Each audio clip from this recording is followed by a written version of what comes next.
So I fo manuia le tātou atunuu ia i lenei foʻi taeao fou ia o le aso fou ia ma le taeao fou a ma lei fua mai ai whanunga lelei le tātou atunuu ia a mise ai ia o lenei aso tofi o le aso lua sefulu ma le tasi lenei o Ianuari lua afe lua sefulu ono. Whaatalofa atu ai ia i le tātou atunuu i lenei taeao fou tai ia mauso ia mise ai ia o le nei foi vaenga o le taeao ia le o tātou fitai ai ia i lunga o pea ungalu le ea ia mise ai ia o le tiute ma le unanga masani a le tātou wala leo le siufonga o le atunuu ia pei foi ona masini ai po kalami whanga solo ala wala leo e tātou te tomua lava mei me tātou sa tātou whaafitai le lofa ma le anga le leo le tua ia ona o lona alofa faifai pea mo i tātou ia o mawhai ona te isaunga le mo mai lo o tau soifua lau lelei ia mise ai ia o so mātou wola tapo ingai le tua i le nei foi taiao le au wasau lia matabenaina ia e lana omna le sunga il whawhengainga ia Reverend Maunga Motu ia whailau tusi e kalesia so whaatas ia o wafo i le nei vaenga o le taiao i le tātou watuno.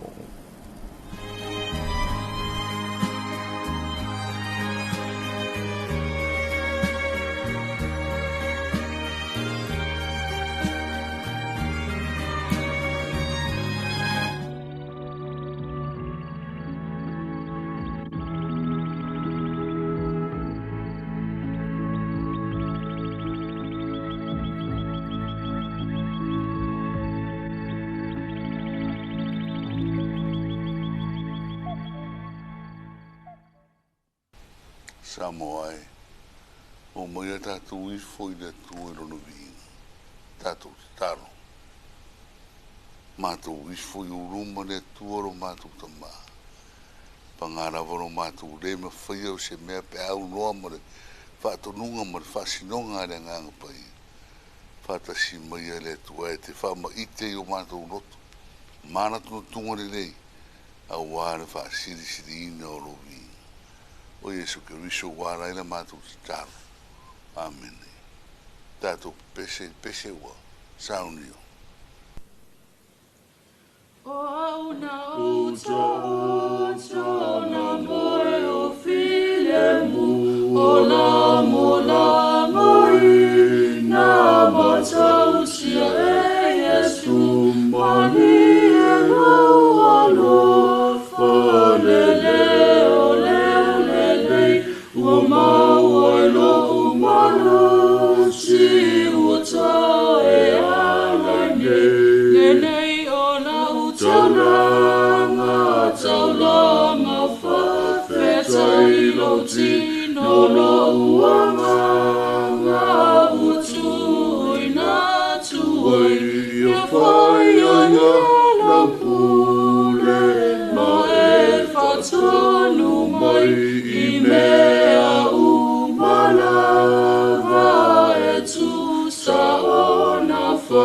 ia whapei o e no kana o lua mafutai ia ta whatasi pea ia o manu ia na o nau afi ia o nau ia so malava o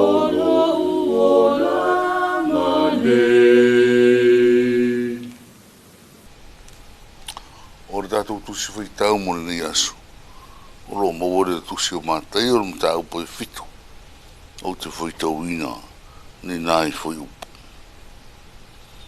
A ua tau te whamasino atu. Ina nei whamasino ina o tau. O wā whamasinonga tau te whamasino ina atu ai. E whamasino ina ai o tau. O le fua foi tau te fua ina atu. E toi fua ina mai ai, nawa ia te o tau. Se are mea te ai tuai whasira au i le mata o loosu.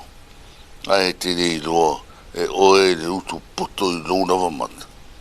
Pe whape whera foi ona e whai atu loosu tō mai ia te au so eu e se whasi da au lo mata. Ha au to foi, o I lo lava mata reu tu poto. O ina le tangata whawhia mi o tonu, e mua I tia I reu tu poto I lo lava mata. O na e roare leia I lea, e eu e se ina atu le whasi da au, I le mata o lo usu. Au o tau te watu le mea pa ia, I uli, au o foi tau te lafo au tau penina I lumo o puao, nei rātou sori ai o rātou vai, mani liu mai e sa I ai o tau. Ni o tau ruatu le whaito toa, wā piapi, wā e wā tele le whaito toa. E lau tele foi le ala, e tau watu le maria. E tau tele foi la tau o e ui atu ai. Wā e wā piapi le whaito toa. E lau titi foi le ala, e tau watu le olo.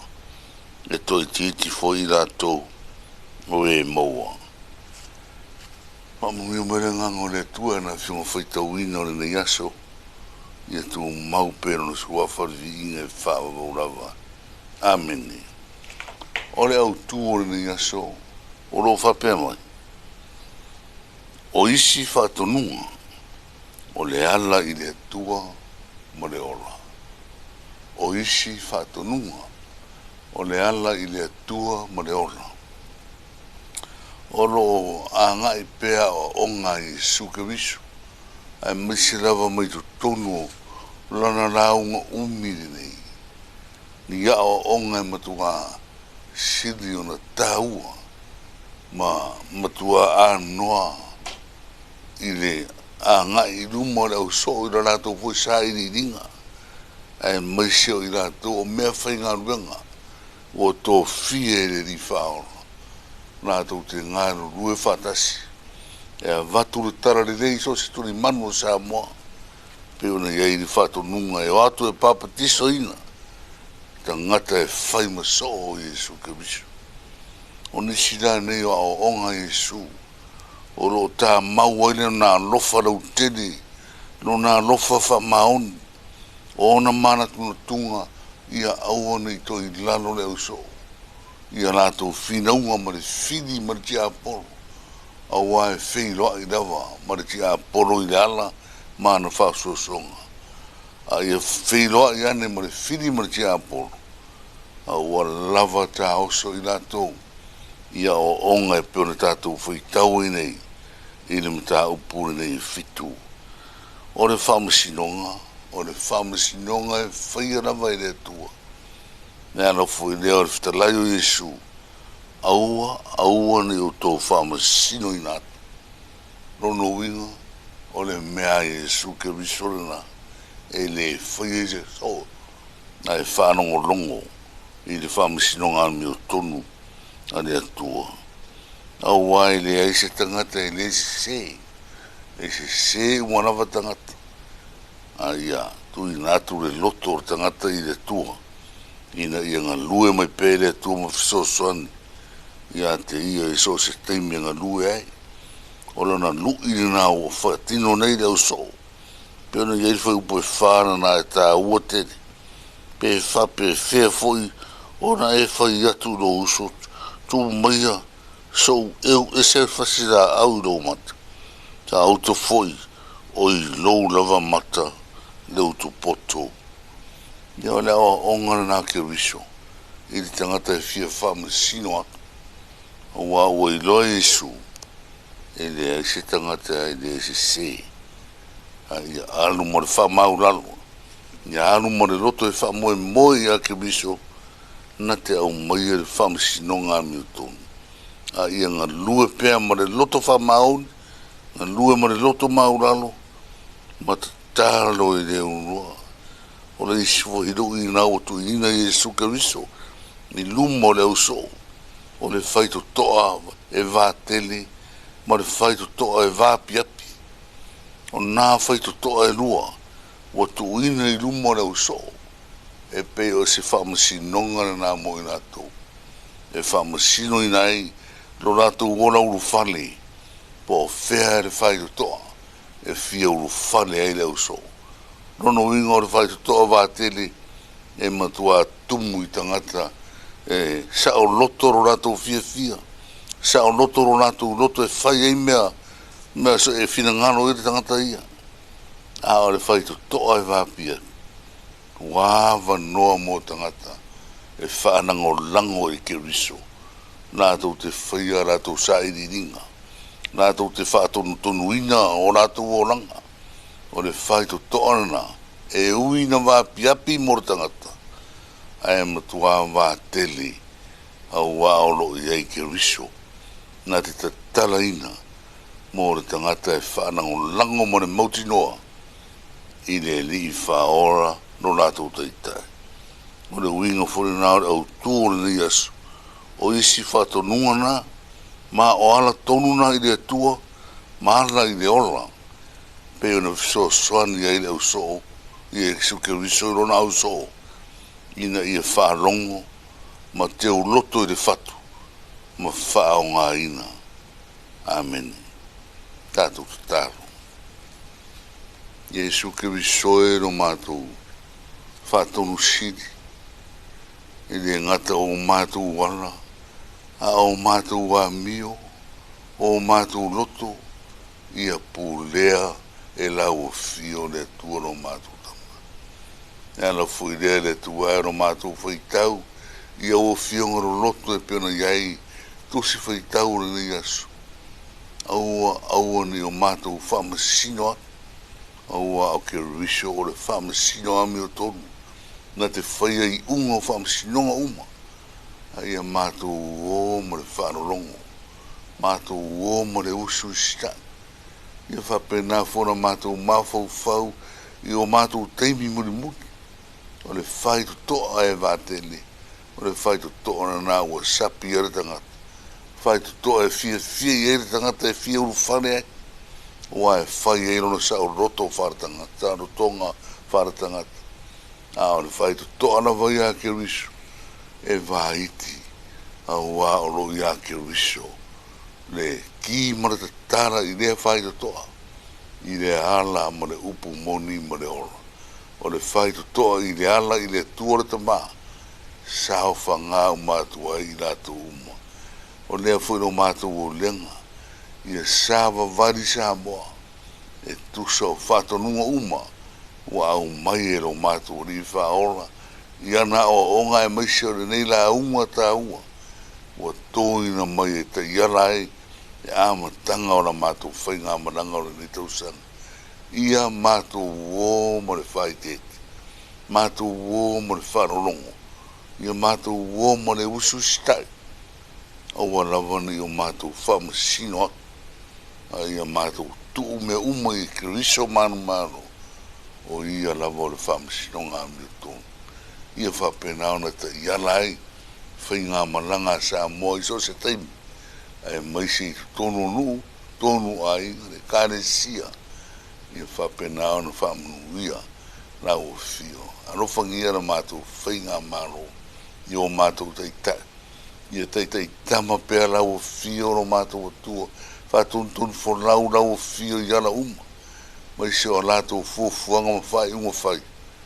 Ia maro e ke riso. Ia aro whangia huri tapo inga te talo le kare sia. Ia mātou maua pēre te tālo ma le loto maura aro ma le whamau. Ia whamungia nisio iai pōpō ngai ni asu. Mai se o mawhatia ma whawau vau. O no re tara whanau noa I le maranga na maniu ma leo. Whamaisi ma whamawhana whana la o fio.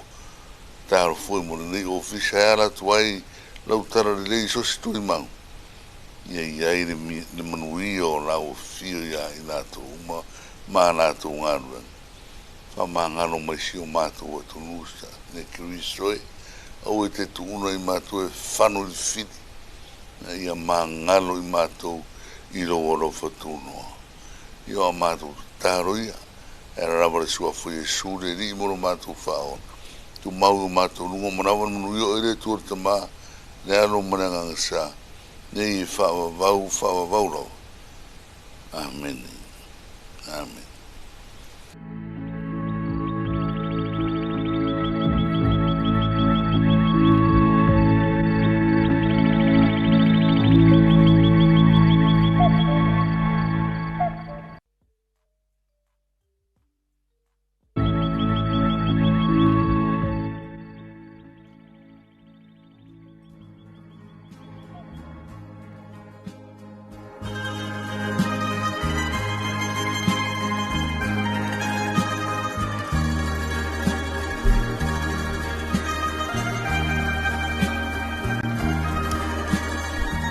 Mo le langa whafte tele le sunga le whawhenga inga ia Reverend Maunga Motu.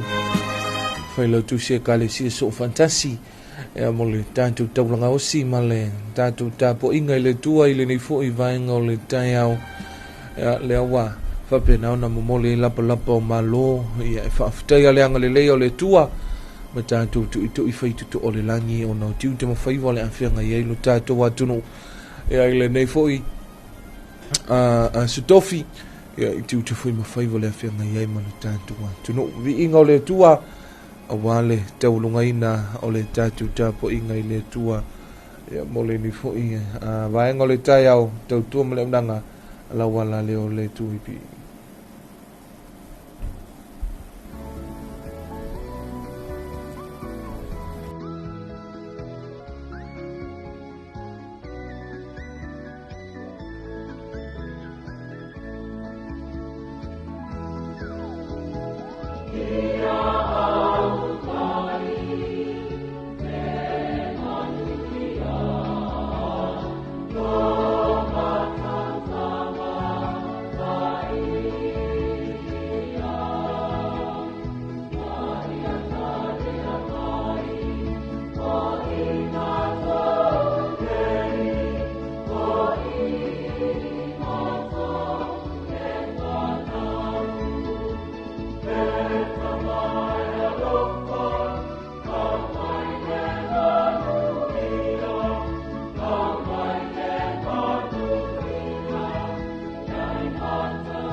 Come on.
lo fa le tua e o fofongia le lo fa le tua e o fofongia le lo fa siri le moa fia fa lo no tu ai pi tu mas pulu amau number 1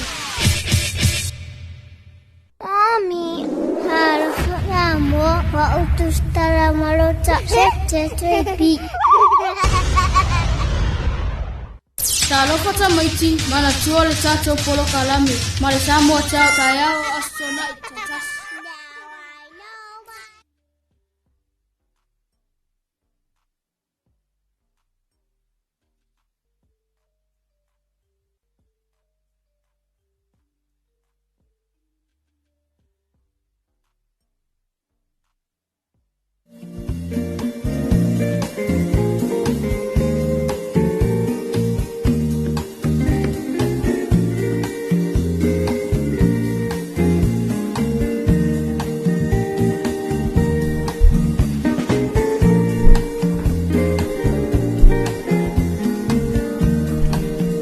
So for manuia malelangi mamai lu tatu wan tunu ya male mai mo fa fonga fu ia le tatu wan tunu mo Samoa atoa ia ile nei fui vaenga ole taia ole asu tofi aso luas ful male lua le nei o Januari lua afe lua sefulu maleono ile tali tonunga mawalunga le tatu wala leo le si ufonga o Samoa ya ua malei fo mai whanunga le leilu tātou wa tunu o a matalia fo i tiu te mawhaiva o le nei fo i aso tofi la towia ya i le ulufale ma le ulufafo fantamsoali inga o le whianga i eilu tātou wa tunu ya a meise ai ya o tiu te mga luenga o le nei aso Talofa ma ofo lofa atuai lu tātou wa tunu ulpa ia maulunga matamai lava i o na ao si ipa ia o na iu te itai o e kalesia so si fata whaitaulanga e fia o lo whaafale le malu whaafale tunu ia ya wa foi le nga luenga o le tua ya mala o to foi faiva tausi po la o to foi tiu te masani ya o le talaina le folo le tua ya me se foi o le aswina o puna vai o le ola ya wa foi le tu fale nganga ya ma sa ile so tato wa falumanga ya wa le fai mo tato ilalo nei ya a o so tato ai mo le tato tapa no foanga ya ilunga le langi ea ma lor se fo manuia fa Talofa tu foi tai o le tatu wa tunu le tafutolu ea o le whainga malo Samoa ea me se foi o le afio mai ai o le fionga i le amomalo le malo Samoa ma le masiofo ea afio le fionga i le tai o le malo ma le mamalo le kabineta le fionga le fonga fitalai ma sui mamalo uma o le fono au fai tu la fono Samoa a me se ai o le fionga i le famasino ea le brestene ya male vasengo famsino male official famsino ma lor so fo manuia male lange mama fa Talofa le tato wa tunu yon tu langa fa lupeina tinam tmama tutua fa le tu matausi ya ambise foi ya o tu pulanga la vaoa ya so tato wa tunu ma lor so fo manuia le nei foi wa ya ile o langa masani le tato wala le nei ya fa pena ona taito luina male malo se tato wa tunu tali tonu lo o saunga le mu manuia le nei fo itai au wa ina ilu matalu ya tato te au mai ya le nei fo ia sotofi ai fa fitai le fo launga Samoa i tonu le nei vaiaso le au lo o manuia me uma tali tonu foi ya o lo o vai lo tutu sa so tato manuia mai le tua e fia foi le nganga male mafo fau e fa Talofa ma o folofa i nai o tātou ainga ea o loo mai moa ma whaafunga mai lunga o le tātou porkalamele nei ea i lunga o le tātou Facebook page ma lo le soifo manuia ea i lātou o loo whapenao na lalampa pa au ia tunu mamau o loo whai me whai le whaiva o le tautua i tau malele mai a tunu mamau su e lama le whaamalama ea ma sisila mai ea ma whapena fwoi o na lulofo mai si o tātou wa tunu ea a wafoi le ati na ina ya male te mau ainga o si tatu wa tunu le o nanga masani lava le nei a le tatu wala leo le tuwaipi whapena ona te itoluaina male mamalu o si tatu wa tunu e pe hao na ia i por kalame whata oto ia i por kalame whata titia le tatu wa ala leo e whapena foi ona tatu wa sila fia le malu si tatu wa tunu tulanga talo le tau wa ele ise vaenga mwhai ona whaatino ina e le tātou atunu ia e tau na sila fia vaenga fo ie e tūlanga le tau e fua iei tiu te mga aduenga ia e mese fo le malu si o tātou atunu ia ua fo le nei vaenga o le tai au e whaatalofa toi whamaloa tuai e le tātou official vai tau ia e le fionga ia a whaese ma le tātou vaenga o le official vai tau ia e le o malo lofo ia ngā lulua lua sulfai tu la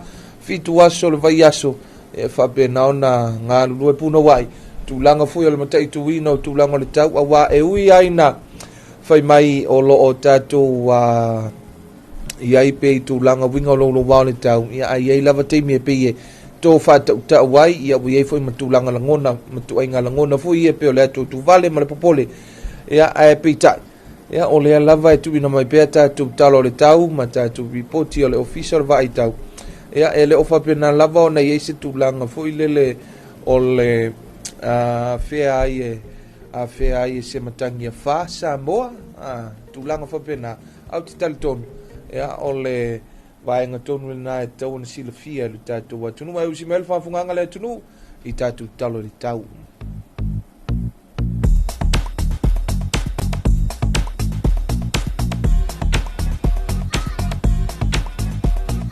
talo tau mo vaenga o mo Samoa fa mawina le official vai tau li tulai a whalima i le tai au nei a su tofi loa se malua i anuari loa fe loa se fulwono winga o le tau se vaenga o pe au mamao le ea o lo ta oto pe ilunga o Samoa ma e au mai a timu fa pe wila ma fai titili e a fi ai le atunu uini isi o taimi fautuanga ma lapta inga fautuanga ma timunga mafolo fa malusia pe mo laufuno uma o Samoa fautuanga ma lolonga o lo fa malusia pea mo vai tafe ma no fuanga mo la lalo e a fia ngo fie talo tau mo polu vaenga matu i sifo falfa pia manono sa e sauti sifo ale pata sa fata si umu malefanga mo le so e ua oi ni se o taimi matimo e to ulu vava solo ai e mamafa ai pupu fa peu nai wila ma fai titili talo tau mo le motele i sala fai talo tau mo savoi sa matu i sa le longa sa le aula ma tu sifo avawa sau fale alupo fa pe sau te palauli lata manei afu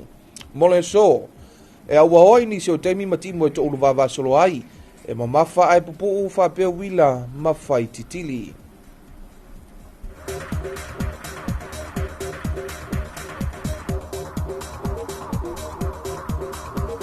talo tau mo o ngā sami mga te fale o Samoa fa mawina li tulai a fale lima i le tai au nei o le asetofi lua se fulu male lua i anuari loa afe loa se fulwono se iau lia le vai luanga o le poana nei. Winga o le tau au savili o le laito e lau savili mai matu i sisifo o loo a fia i pea o ngā sami o Samoa. Fautuanga ma lapta inga e leo iai se fautuanga po se lapta inga foi o whaamalusia mo o ngā sami o Samoa. Se vainga inga te whale ma o ngā sami matu mo le aso le aangile laito e lau savili mai matu i sifo. Se fulu malelima i le lua se fulu kilomita li tula tasi tesi malelima i le lua mita le maululunga o ngalu mauma. Ngā te whale mo ngā sami i saute mo le so le aangile lai. Se vainga ngā te whale o ngā sami i saute o le aangile lai sa vili mai sisifo. Se fulu i le sefulu 5 kilomita li tula e tasi tesi o ngalu mauma e tasi tesi malilima i le lua mita.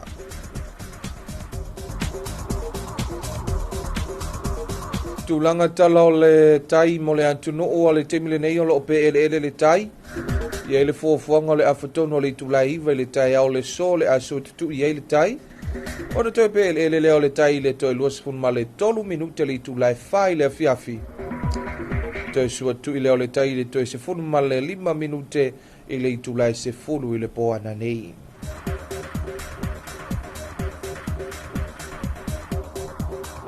Talofa lava to e lau maloni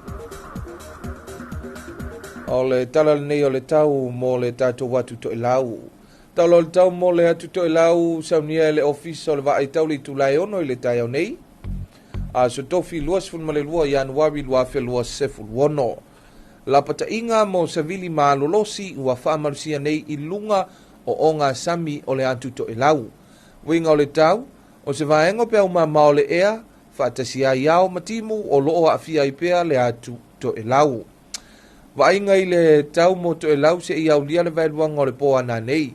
Mo o ngā sami, o savili mai matu i sisifo, e tolu se fulu i le fase fulu maila i le itula. Mo lau fanua, e feololo whaasolo i na malolo si savili mai matu i sisifo, ma e whaatautau i nisi o taimi o le sami e si. E a waoa i nisi o taimi mana i timu a whaapea wila ma whaititili ono iai, o timu e ono whaatupla ia i se taimi muli ane o le so. Wainga i ona tuatu o le a timunga ma e mamafa i nisi o taimi whaapea wila ma whaititili.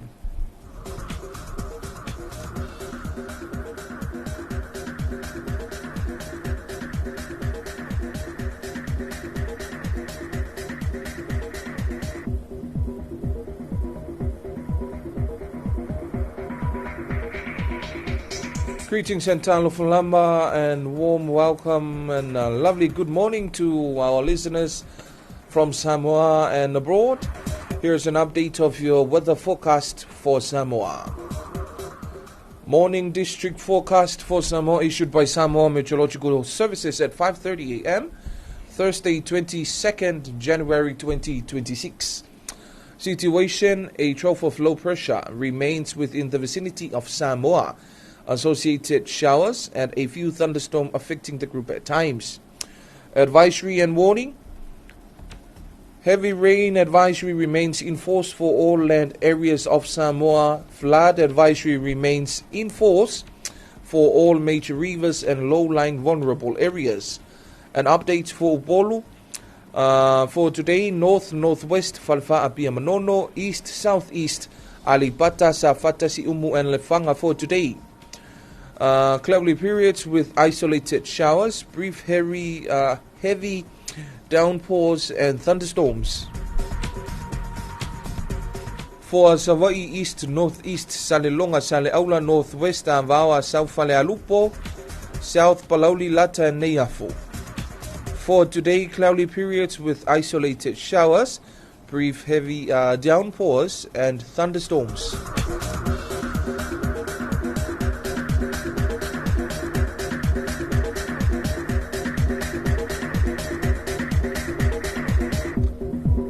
Morning marine forecast for Samoa issued on Thursday, 22nd January 2026 at 5:30 a.m. valid until midnight tonight. Situation: a northeasterly wind flows continues to affect Samoa's marine waters. Advisory and warning: there's no valid advisory or warning for all marine waters of Samoa. For today, north marine waters. Wind direction: northeasterly wind 15 to 20 km per hour. Waves and swells of 1.5 to 2 meters.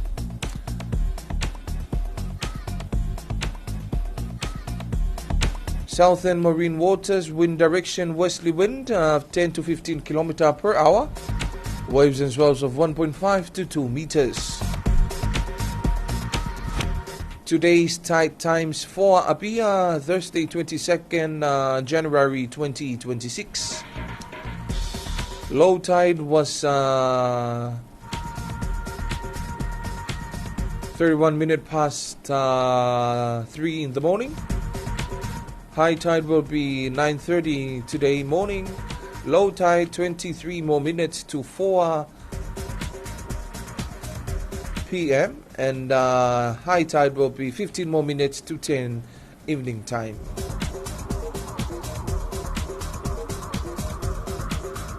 Morning forecast for Tokelau issued by the Samoa Meteorological Division at 6 a.m. Thursday, 22nd of January 2026. A strong wind warning is now forced over Tokelau waters. Situation: a trough of low pressure with associated cloud and showers continues to affect Tokelau. Forecast to midnight tonight for Tokelau over waters: north westerly wind of 20 to 25 knots. Overland, moderate to fresh northwesterly wind, gusty at times, rough seas. Cloudy periods with some showers and isolated thunderstorm. showers gradually becoming occasionally from later today. Further outlook, occasional showers, heavy at times, and isolated thunderstorms.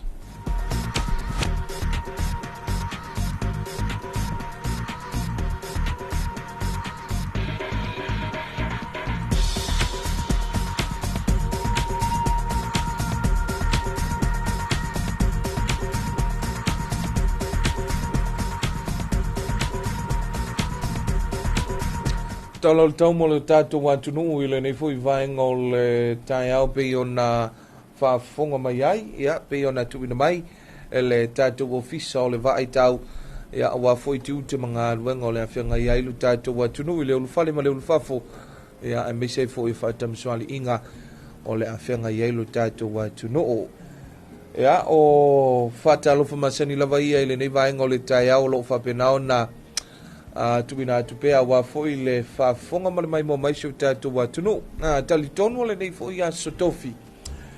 O le nei ua solo matangofia le la ma ua whapena foi on matangofia le nei aso le mo tātou vaia le alofa whaasoa lo tātou tāpa au le langi.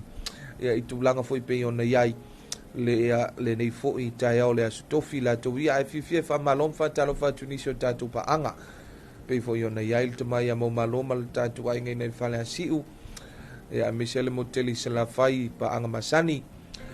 Ai whape foi. Nei o tātou ai ngā le mai mom whafunga. Mai leo wa te alitu la e fitu I minute tolu.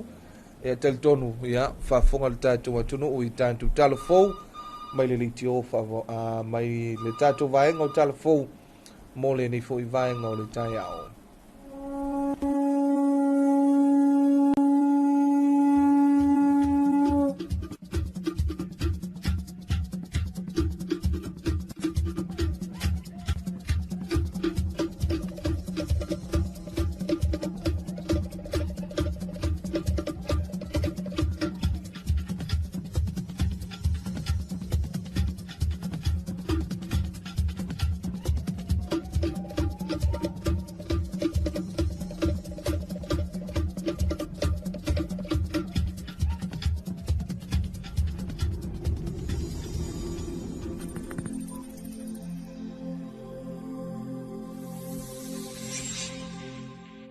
Talafalava o talafau mai vai whanua. E ono iei se wa inga fau le malai te whau o lo iei le mau ta whunua le atunu u. Pe a whai e mai a uma ati na e ua folesi e le malo. E le ngā tole toi whai o le whaavai o le mau ta whunua. O le whau si o le ofisa fau mo le whai lau tusi o le whunua au whai tula whunua maluna au waa. Ai whapea fo I le whai o se no whanga e tua ia ia whio ngai whai pula le mauta. Pe a o I tula malolo. E pe une sila fia. O le ofisa le whailau tusi o le whono au whai tula whono, na whisosoani mai eile malo o ausita lia ma paanga, ma ua whausia I se whausanga e talawhianga I mawinga lolo wa le tau I le nei vai tau. Na saunua le awhiunga le pale mia ia ono pola o le ma le tua le wetea pola te wau Fosi Smith. O le whaiunga le masino me le wa fua e mai a ile ngā wenga o lo whaasaro nei. Ai lo mai loa ma leo musa ina wa tina e fo umanei I mulino u I le vai taimi o le wha manatuina o lo tātou tuito atasi. Ma ua whaatulanga ai le tāpena ina o le toe te talalo I o le whono usu I le mauta whono le palemene ma le ofisa o le whono whaitula whono. O nei whamanianga uma sa tātou mau ma le malo Australia sa la tau whil tātou whalwhono e mesi fo inisi o paanga na toe ala rofa ma le toe whausinga o le tātou ofisa. Ona ua maea o na whausia le whalwhono ai le I whaia le leile ofisa e tua I ele mota. Tau na whai potu whono le leile no whanga e fio I le whailo tusi le whono mo no ofisa. Potu whono, library, archive, me umawa pena e tau na mautua maubopo. Hia le ofisa o le ua whatupe lava e le tātou atunu. Peon sirfia nei tau sanga e tele a o le taimi o tātou malo longo le whono. Ona tau a ngā ila I o le paia ma le malu o li I te mai te I whai pule whai le ti tono whale e. e lei mautu se fale le lei e anga iai le taumawhangati po o le lobby e tua iai ali i matamaita fai puli. O leo mai ana pasi al kabineta, whaatupe lava i tātou tupe whale o leo, lua tesi ma le 8 miliona. Toe fausi ai le whale sa motele, toe whaatua e lava le whale o uma na whaingoina le lua whatasanga kalapu, lobby, mo fai pule o le tatu panemene. O le isi leno fuanga e tā ua i le tala Talofa Samoa, ma o lo o a puti pia e te itai o le tunu u, e ala i le whaawau olo na whaaleleia. I le whaato a wha i o masina talua na mai a whiliwhilia i le tunu u le malo fau, ua o atu i le 5 ngā singa se, ua mawhai o na awina atu i a tunu mamau mo tonga fitinga, ma ua tūlanga manuia. I le mole mau le fionga le menisita le mtanga ruenga le soifua maloloina ya ana polva a wao salu malolo fipo. I le whilo inga matalafau mai vai whanua. Na ia wha manino i le ala fua ua ta o tomu le tālasanga ina wa wanoa. E malanga atu ai ia tunu i whafo, mo si inga ngase ngase. E mua lava e te tau na wa aia se fo mai le mauta ngase ngase. O na sa ili leo se isi fina ngalo mai se isi fo mai le mauta ngase ngase lava. Po o lato ngā whatia o na whaia tong fitinga i Samoa nei. A whaia mawhai, ua iei fuala au whaapitoa e wha ngā ina mo le maua i le malo se ngase mo ta o tonga. I le male isi, e tu se lava pewa aia se fo mai tu maoti, e te tau lava o na avatu lana li poti i fo mai o lo i le mauta ngase, o lo nafa ma le whaia o li poti o ngase, e awina i whafo. Na mai ngase mai sala fai, ia, o na whapea leo ngase mai sala fai. E mafua leo mai, o na o lo na vai, fo ile le ua le mwhaintu le lei, ia sa ili le fo mai, sa ili atu le fo mai, ia o i tua le tua sivi, ia ai fai atua le atam fai tautonga, ai mau atu, e le mau al malo se le fatu, e ma fai ai na mau al malo si tino, e fai ai le vaenga lea, ia ona ngā lue lo la ia lea, e iai fo ila ngā lue ngā atamaita ima ale i tau soifua.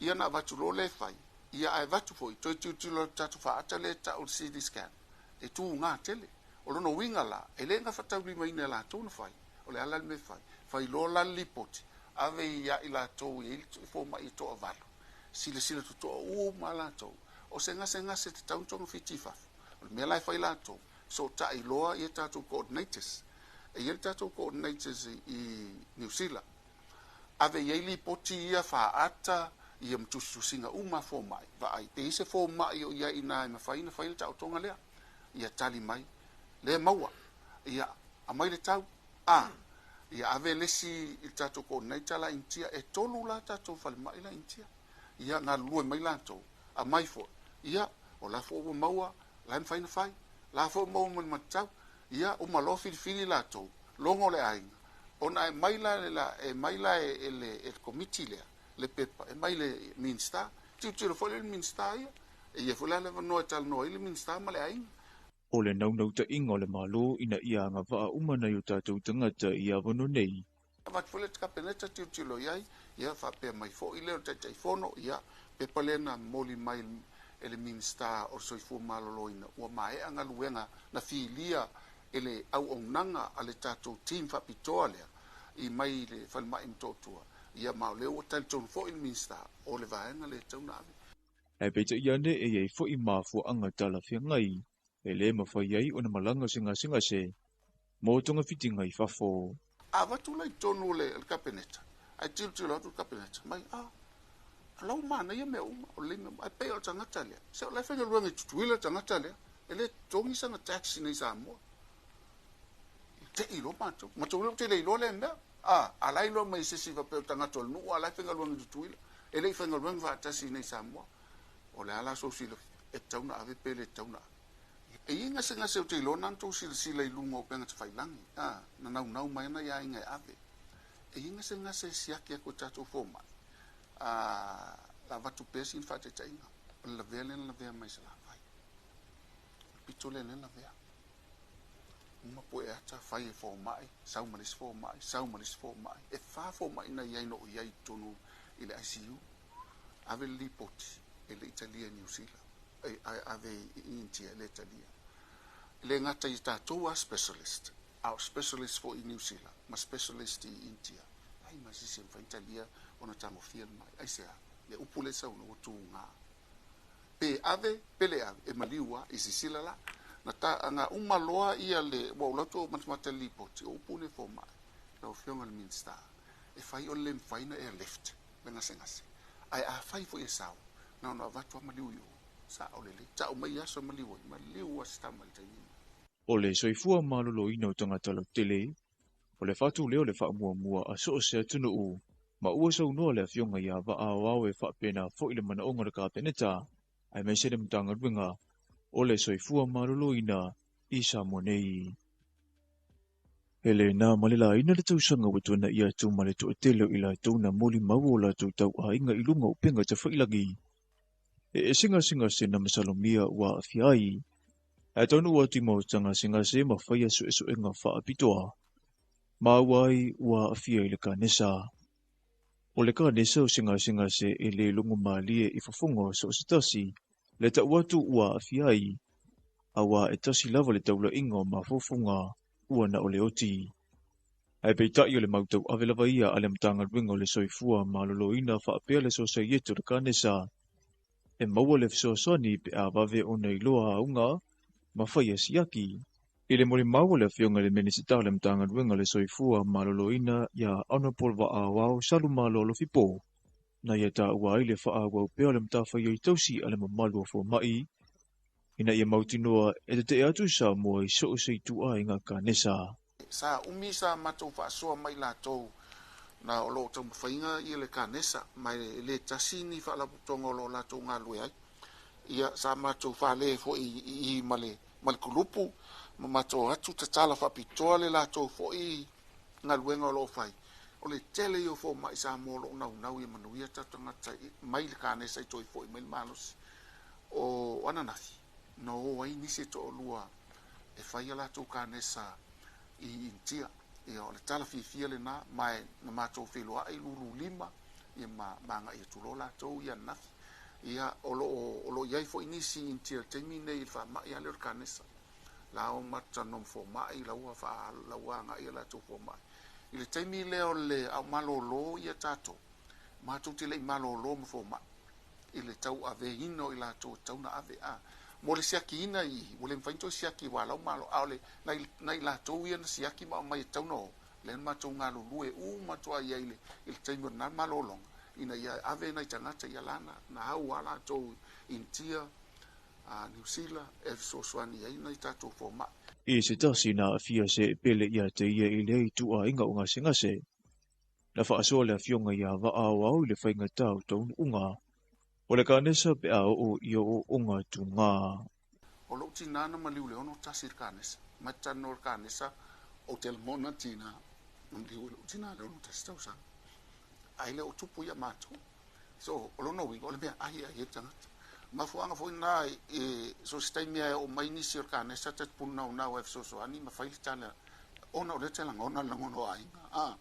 Pe foi la stala vole. Mtofta ngisi nai matua.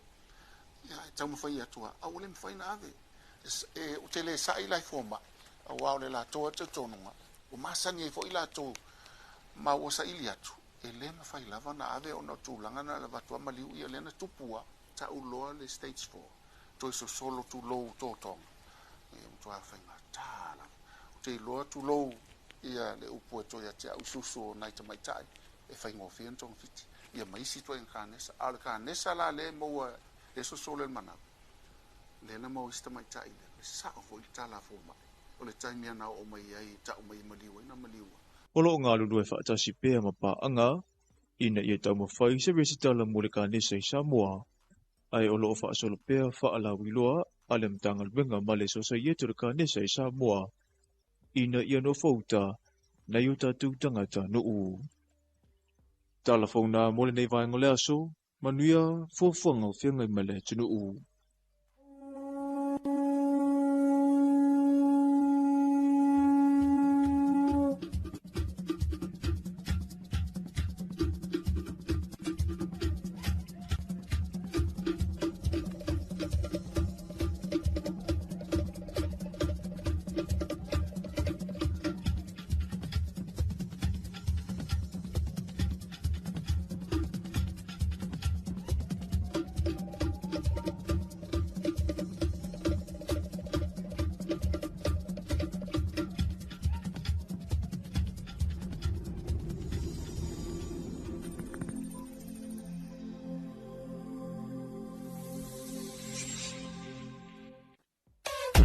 wala leo numero tasi Samoa. 2AB le si ufofongo Samoa. Vala au mai le vaenga le maketi. Mo sau whaala wiloa e fia whaia i se tau whaamali loto. Maua le whamama avenga. Mo oe malau bisinisi. Ua so ai Samoa. Amerika Samoa, toke lau, malelalolangi atoa. Iana la leo a mo 5 fao. Fa mo iwa tasi tesi maletasi. Iwa lua tesi maletasi. Maletasi o fitu tesi malefa. Vala au nei loa i le telefoni. Valu whaalua ono tasi fitu. Ma whaafesili mo le vaenga o whaalau iloa. 2AB le si ufofongo Samoa. Numero tasi.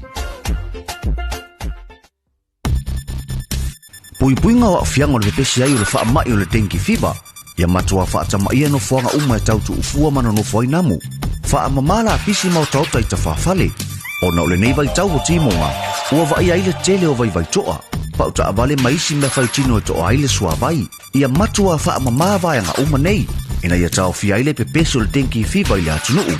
Tātou ngā lulu e whaatasi, mo se Samoa maroloina. Mo nisi whaamatalanga, whaapso ta intanga luenga le soifua maroloina. Telefoni ono varutasi o.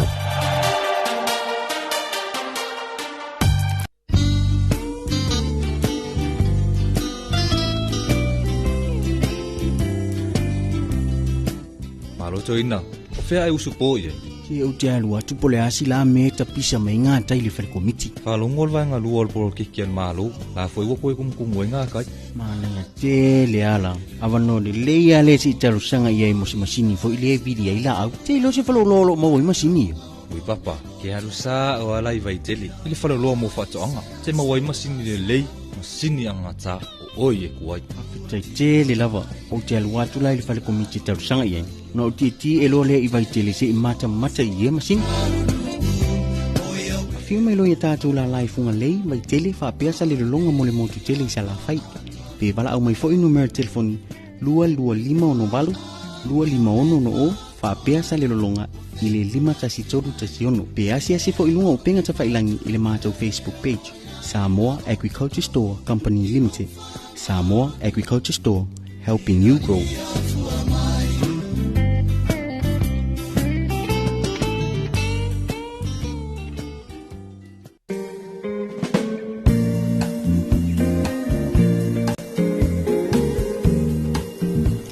Mai a whaafonga le tātou atunu i tātou talafo me vei whanua ia mo le ni fo i vaenga o le tai au ilo nau ruai whasalawina. Pe o na whapena o na saunia tāpena ina tu fantasia fonga ina tu foi e le sunga ia matau aina i sa ako le vaenga o talafo wala leo ea le tu IP le si ufonga o le atunu talitonu ea mo ye foi le atunu i vaenga masani o le nei tai au tūlanga o tāpenanga ea maleusu mai ai ngā luenga tūturi mai foi temi whai ngā luenga ea o le fautuanga masani lava ia ma le tualalo i le nei vaenga o le tai au tūtua nasa o malua le tai au e whapena o na tāpena ea po pe whai foi ea a o tāpena mai foi whai ngā luenga e meise lava ea i la tau ia lea e mafutu mai mautu malaoa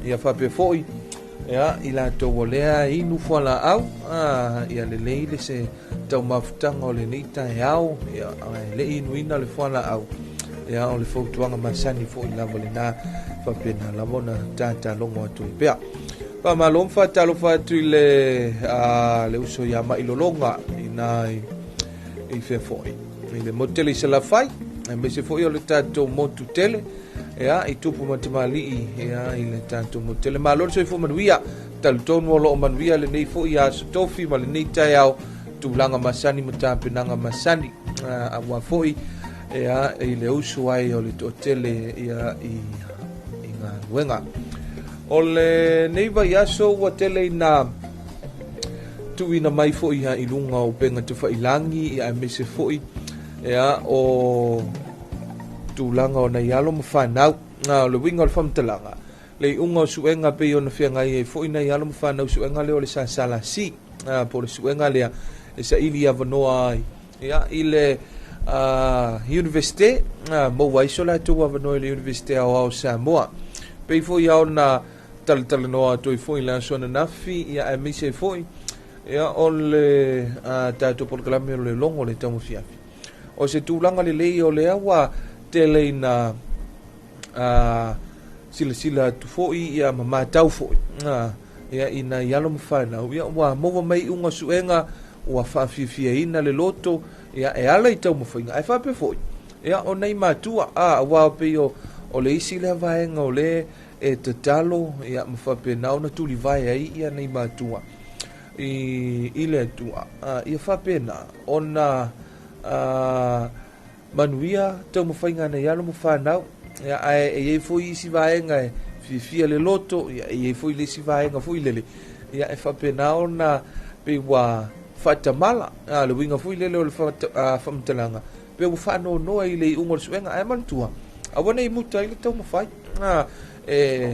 ai ele o le ai o lo whatamala foi ia i le nei taimi ia whai maloi ia lui ai ia le mafofau foi ia o ele tamaititia o ngawhapea ia o le nei tau sanga whai se suinga fo a matanga foi o le nei tau sanga ia o tino uai e whapenao na o to anga loe whai o mea onga ia paketi leila o teimi o le teimi o whiau o le teimi taun whai tau wei sa tusi pe whai tau sa api e o le teimi whai mea onga ia whapenao na paketi lei ia low teimi a mawhao ngā le teimi wa o le isi le na metutia le lei e tele ai na whao ngā ina e o e pete e le whape umalo le aunga o na whao na e mawhofolo la e o le paketi o lau teimi e ngakar kimi o le aunga pati o le nā wa onga ta o le paketi o le teimi e te o mai foi le tūlanga o maua nau ngā luenga wa e whai ngā luenga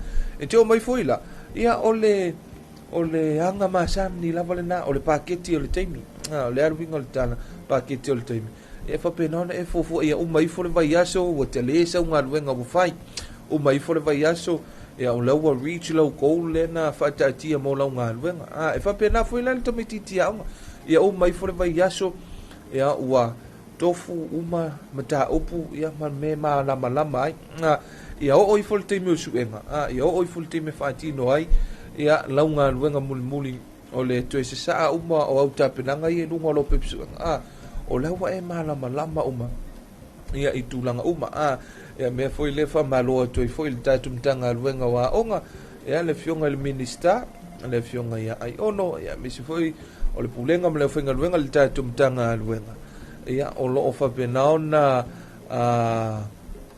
tāpina ina le lumana i manuia o nei o tātou whanau wa onga ia e le ngata foi le o le foi wa matau na tāpina pena ia le toi foi o le whanau ia o le a fua tu ia le uma lini vai aso to ia lau tai au to ia tai au fai unga le vai aso ia ma le vai aso a to le vai aso fo matelia loa onga i le vai aso fo pe e fua ia i le vai aso tu at winga from tela e to foi uma onga ma to ia e uma onga ia le aso lua februari aso lua februari le e fa penaona tuina mai ai ia le kalena le tātou matanga luenga o aonga. Ia le ua whaataatitia por kalame mo le nei foi tausanga. Le teime to ia e ia aonga teime tu ua ai lea kuata ma lea kuata wa mantua lau wha kuata. Ia a o le tātou universite lava ia o le vai aso fau e whaanga solo ai. Ia le tātou enrollment. O le ilunga o le por kalame le tātou universite. Ia o le ua whailo mai.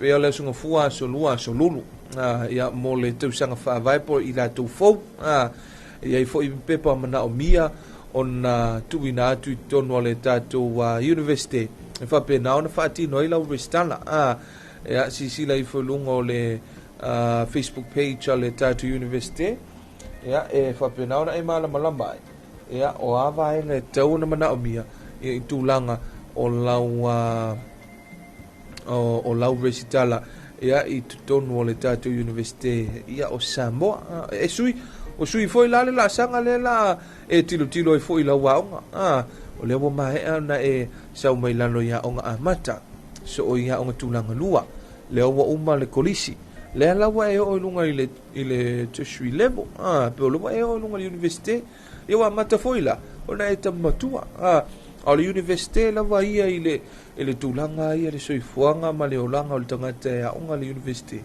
ia mana o mia le paketi le o lau teimi langa apaketi leilo taimi e fai aku e fai ngofie uma mea uma ia mawhai le leisau time sheet hoi le e whapena ona e tilo le mta upum le mta upum le mta upum le mta upum vai whapena o se whamanatu foi ma whamalosi mai nei o tātou whanau ia me se foi awana i muta i leo le tomu whai a wai ele si tamu titi foi lele wa tilo atu o le mufeio ia wale manuia ngata ilo ina ai mantua ia isi la asanga ilu matu ia isi la asanga e whapena o na mua atu ngala ngalo ia kusa ngalo kango kwat fai koko anga ngawo loka o le loka nga ngawo feo ala makala mai le sifai ko e kaunga e ko e halu le sifai ko e kakala le sifai ko anga ele tala fa Britannia foi le once a door is locked and there's another door open ala ha makala fai ko ele fa pe ke voku le loka nga loka uma le fai ko le matala o mai sifai to o se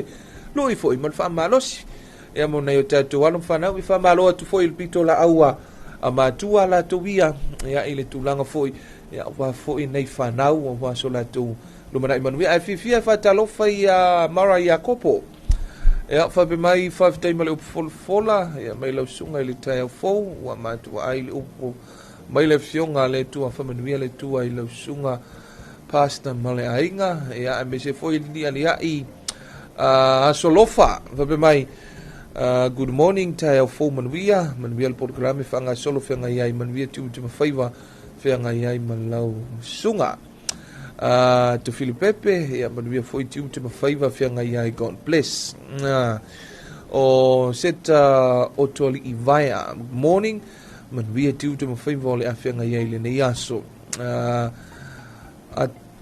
atanesi le pepe tangaloa fa be mai Talofa lava man via por clame le nei aso ia matango fievi ingo le tua ia le na foi mafuta mai i Wellington i New Zealand ia tele nei ni so tato wa tunu o le mafuta mai lungo le tato Facebook page me si foi la to o le mai moma pa fung mai ia i le ne vai ngole tai o i lungo le YouTube channel o mama koko fa be mai taman via lo sunga le fonga o le si fonga o Samoa fa tai man via foi le nei aso ia mama koko o nisio vaenga le sa ma wai tatu tal fofoi ia ile ni vaenga o le taiao ia le fofuanga le wata auto mai ai ia le plan ia po le fofuanga luan mamao le tatu malo le mo ai e tulanga pe fo yo nei ai ia le official failo tusial fono au fe tulang fono ia po le official le legislative assembly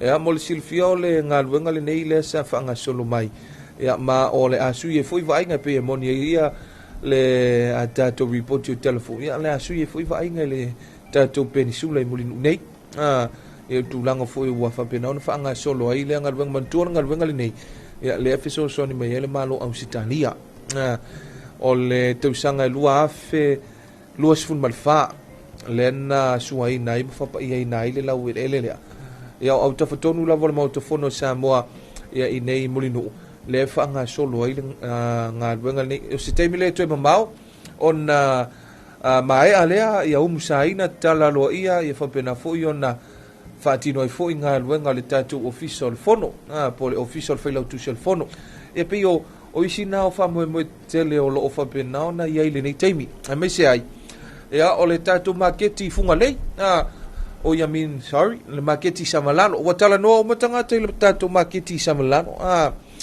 ia o le fuanga foina ia matango fie foi ia le fa mo le na wa mantol tatu maketi samalano ia o le fa pena ona fa tu peina ma fiso so ani mai le malo o New Zealand mantua fam o polo keti tetele nei ia matina tetele nei al tatu malo ia etele lava ina tatu fatangsia na yo tatu paanga fa va malo ia ona foi o tatu wole nei lava tatu te atina o fa fitai na yo tatu wa paanga me tunu mabao ma tatu paanga fa va malo le nei o mafai ona tino mai ai fa mo tele nei winga la fam telanga o le sisila mau foi ia mal fatu fana inga lo ia le tatu malo se nei mai foi le te inga le tatu wa antunu ia fa pena ona maua pea ia so tanga le lei ma so tanga mau tutu ma tātou paanga, ma tātou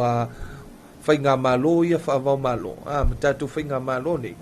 Ia whapena lamona fisosoani mai peis i a Samoa. Wae le whapena o whale te tele, ma vaenga whapena, o lea fwoi iei fuafuanga i tūlanga o awala. Le fwoi na fola sia i luma fwoi le fono al palimene. I le tausanga watua na i whaasolo mai fwoi le nei tausanga. Fuafuanga o lea wata auto iei le tātou whainga malo. O hafo i ati na i o fea fwoi le vaenga. Ia e pi o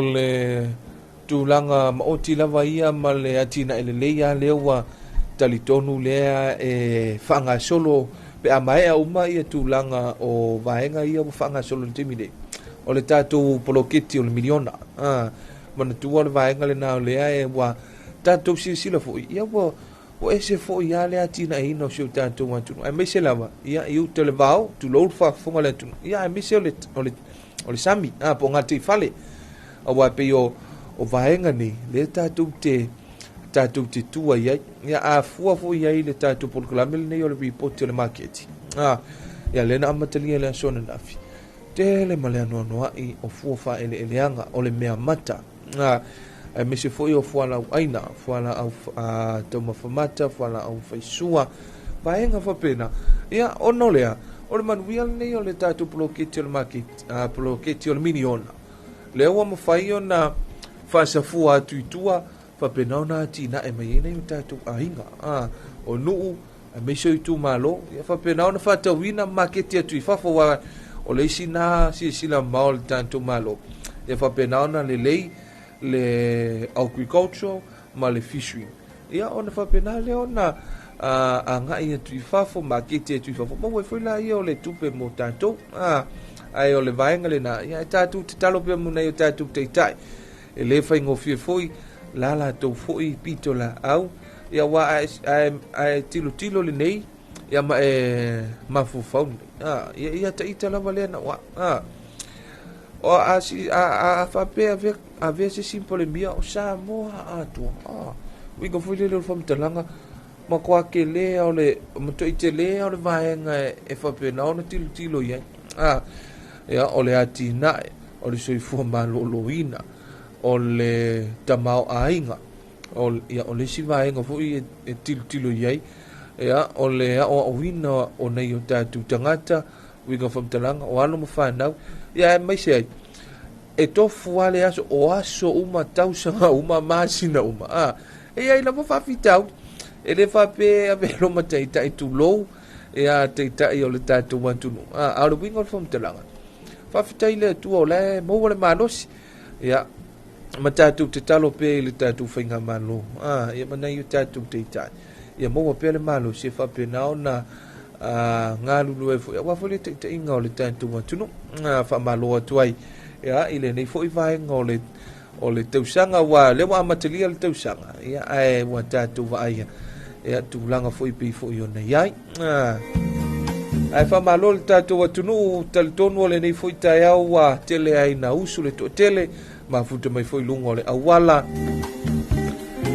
ia lungo le awal tele ma usu mai foi le ngaluenga tultuli mai teimi fai ngaluenga fa malo le atunu ia o lo fa pena no fa fonga mai le nei tai au e lungo le tatou wala leo le siu fonga o Samoa ia na fa mo e tolu iwa tasi tesi maletasi iwa lua tesi maletasi ia maletasi o fitu tesi malefa pe le tatou amo le lima fa o amo malungo le tātou Radio Zeno app io e mwhai o nei whafonga i porkalame whanga solo e o le Radio Zeno app ia pia whai o le naete mafuta mai ma e fia sila fia nisi o porkalame whanta oto ia mwhata ti o le aso ato i lungo le tātou walale o ia o lungo le Radio Zeno app e mwhai o na e maua mai ai ia le tautua ma le unanga la walale o le tuaipi me se ai ia o i la ia mai mo mai lungo le tātou Facebook page ma le tātou YouTube channel ma lor soifo manuia ia tai au manuia au auli manuia afi manuia pe afai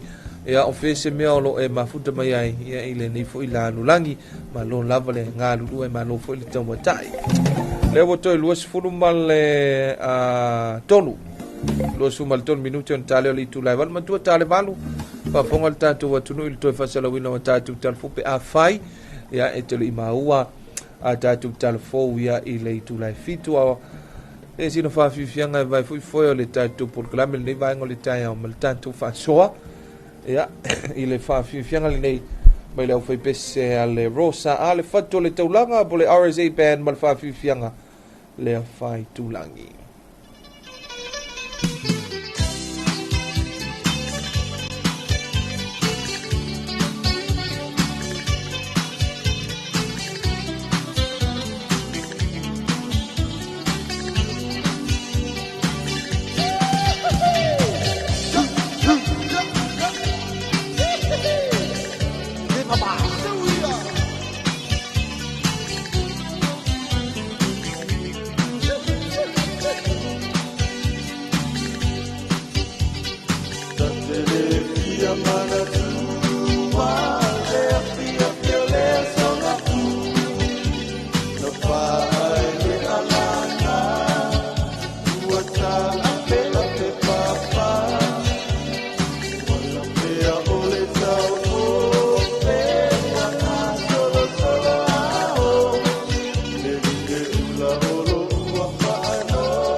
mama ya Samoa ai sei ia tu lautana tala isi onu asili ona maraya o dia pang ole malai kono oi tu e fa Samoa olo pese pese ai chamai ti ole penina esi onu esi le halele se foi ona mina yona pone si o fia paia ina hoe uala ino fa peni e molino e fai le amose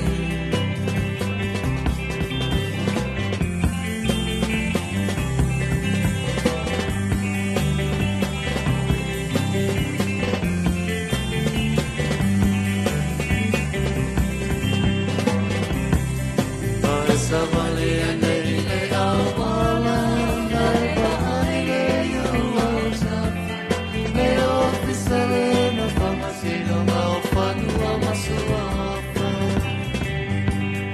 olo oya I mare tu e mi si fa fama samo le ofisale que tu e oya te osamo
le malo sa le upolu le vai maunga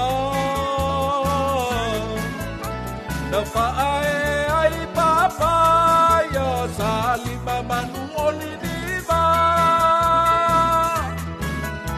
mana o mali e toa ngana te pule a ole tua masanga e a ofia sale mo pale ulo si umu male vai maunga mali e toa walula na matanga sau imanua sale upolu atau pulei se taua pea foi fanua ule au ualomo atu ole tala ya wa amoa na ole fua ele taui o ngaluenga le pofonga ole ala taua le fua uatu ile moana e ile tau mea sina manongia manu matama pua watali leleia le malanga ola uala matata ile ala ile puni ala maa e watoto le tau tua le fale upolu apuata ua ile langi e oe ole paioa ua tiu sale upolu ia upolu atau mounga fa Samosa vaina ya ngalu malema na suria sali mawa mea ofua ile langi le ambo na mawa tau ili papa ofua ile langi le ambo na mawa tau ili papa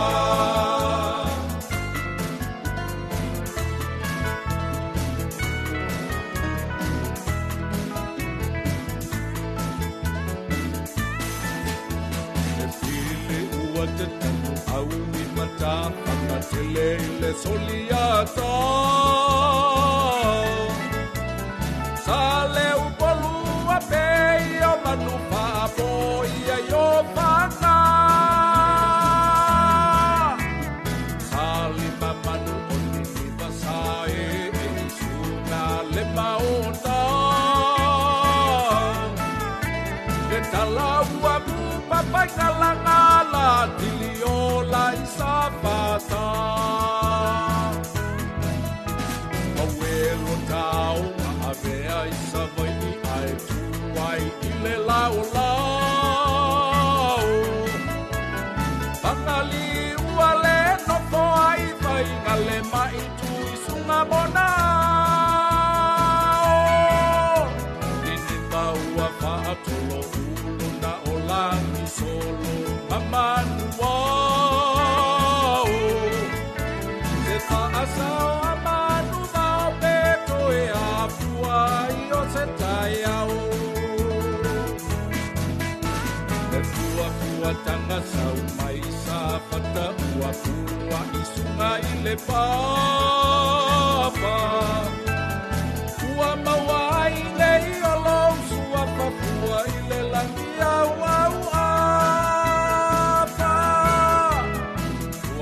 amanu ya olonto alaile ali o sale muli ana kawai tau ili le papa ua tau tuku ai lo ngapa ua ile lagi e oe ole paioa ua tiu sale upolu ia polo tau au ngapa Samosa vaina ya ngalu malema na suria sali mawa mea ofua ile langi le ambo na mawa tau ili papa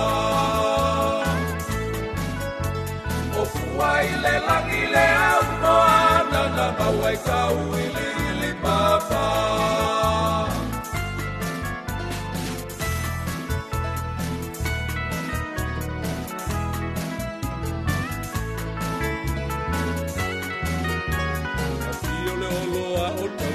Tolo me tātili ai te talaina. Leo tāmitua nai savaina e apa le tau ngaluma le mana. Le pale fia ngā tai ala lea lala tāma matui sunga. Le no foa sao le tea ngaina ma le no foa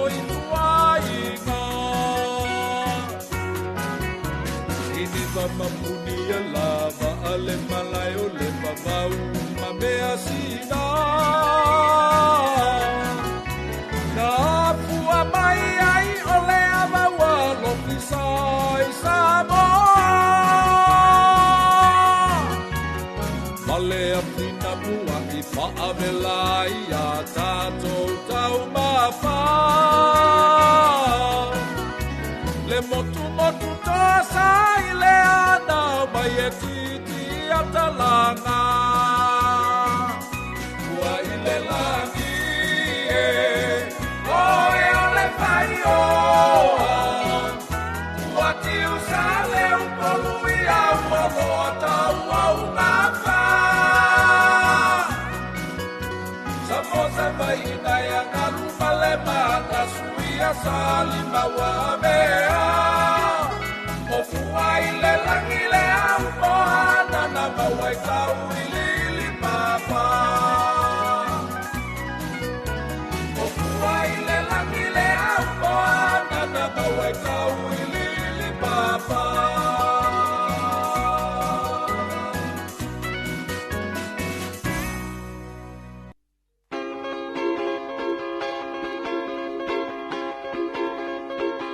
Música malie awe fefe mana ia sivae. Música malie awe fefe se mai ona tene. Usamai la pese malie.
nene ringa se ki koi pi falo. Oi mau ai pese kua ia isi au fai pese ia ua lepa. E pei lau lea. Pa fofonga la oi. Le puni ala va. Benino tia fang.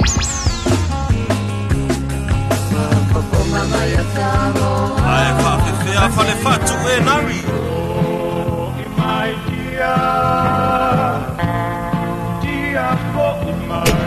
Ma atunua.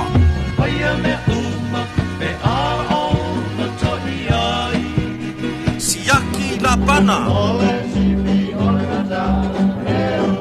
Top woods on the trail.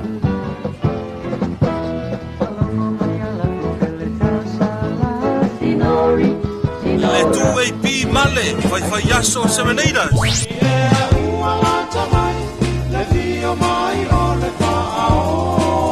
Asuao Felicia Mikaele.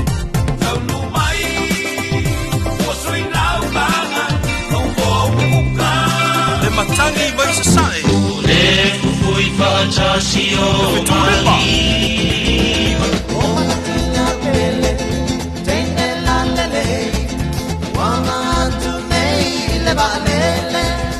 Tia maa.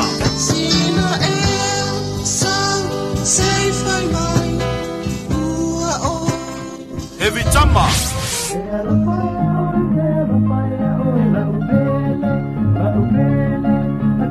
Rosa bye bye. E vai le mataofi e pe ana fai ai tuma. E le avia in fai nota ai via ai fa. Le rosa ha, le faccio tawanga.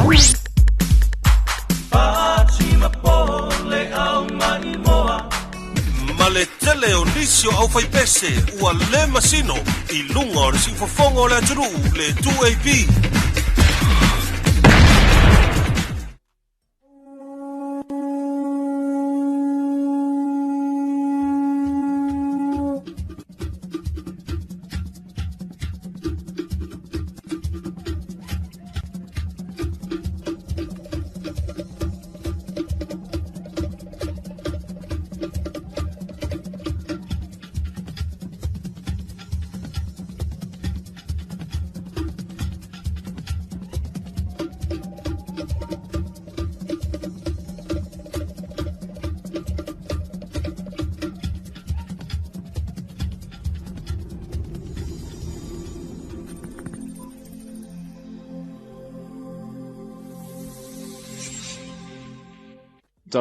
Talafau mai vai whanua. E ono iei sewa inga fau le malai te whau o lo iei le mau ta whuno le tunu u. Pe a whai e mai a uma ati na e ua wholesi e le malo. He le ngā tole toi whai o le whaavai o le mau ta whuno. O le whau si o le ofisa fau mo le whai leu tusi o le whuno a whai tula whuno maluna au waa. Ai whapea fo I le whai o seno whanga e tua iei a whio ngai whai pula le mau ta. Pe a o I tula malolo. E pe una sila fia. O le ofisa le whai lautusi o le whono a wau whai tula whono, na whesoasoani mai eile malo o ausita lia ma paanga, ma ua whausia I se whausanga e talawhianga I mauinga lolo wa le tau I le nei vai tau. Na saunua le awhiunga le pale mia ia ono pola o le male tua le wetea pola te wau Fosu Smith. O le whaai unga le masino me lea wa fuafua e mai ai le ngātwenga o le o whaasaro nei. Ai lo mai loa ma leo musa I nawa tina e fau umanei I mulino o I le vai taimi o le whaamanatuina o lo tātou tūto atasi. Ma ua whaatulanga ai le tāpena ina o le toe te tala lo I o le whono usu I le mota whono le pānemene ma le ofisa o le whono whaitula whono. O nei whaamanianga uma sa tātou mau me le malo Australia sa la tō whil tātou whalwhono e mesi fo inisi o pāanga na toe ala lofa ma le toe whausinga o tātou ofisa. Ona ua maea o na whausia le whalwhono ai le I whaia le leile ofisa e tua I ele mota. Tauna whai potu whono le leile no whanga e fio I le whaile o tusi le whono mono ofisa. Potu whono, library, archive, me umawha pena e tauna mautua maupopo. Hia le ofisa o le ua whatupe lava e le tātou atunu. Peon si fia nei tau sanga e tele a o le taimi o tātou malo longo le whono. Ya, ona tau anga ila I o O le paia ma le malu o li ima tamai te i fai pule, fai le ti tono fale e. E le i mautu se fale le lei, e a ngā i ai le taumawhanga tipo o le lobby, e tua i ai a li ima tamai te i fai pule. O leo mai ana pasia kabineta, fa tupe lava i tato tupe fale o leo, lua tesi ma le valu miliona. To e fausi ai le fale sa motele, to e fatua e lava le fale o uma na fa ingoina le lua fata sanga kalapu, lobby, mo fai pule o le tatu panemene. O le isi leno fuanga e tā ua i le tala Talofa Samoa, ma o lo o a puti pia e te itai o le tunu u, e ala i le whaauau olo na whaaleleia. I le whaato a wha i o masina talua na mai a whirifilia i le tunu u le malo fau, ua o atu i le 5 ngā singa se, ua mawhai o na awina atu i a tunu mamau mo tonga fitinga, ma ua tūlanga manuia. I le mole mau le whionga le menisita le mtanga ruenga le soifua maloloina ia ana polva a wao salu malolo fipo. I le whilo inga matalafau mai vai whanua. Na ia wha manino i le ala fua ua ta o tomu le talasanga ina wa wanoa. E malanga atu ai ia tunu i whafo, mo si inga ngase ngase. E mua lava e te tau ona wa aia se fo mai le mauta ngase ngase. Ona sa ili leo se isi fina ngalo mai se isi fo mai le mauta ngase ngase lava. Po o lato ngā whatia o na whaia tong fitinga i Samoa nei.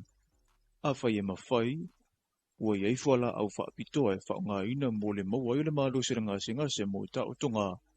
I le male isi, e to se lava pewa aia se fo mai tu maoti, e te tau lava o na avatu lana li poti i fo mai o lo i le mauta ngase, o lo nafa ma le whaia o li poti o ngase, e awina i whafo.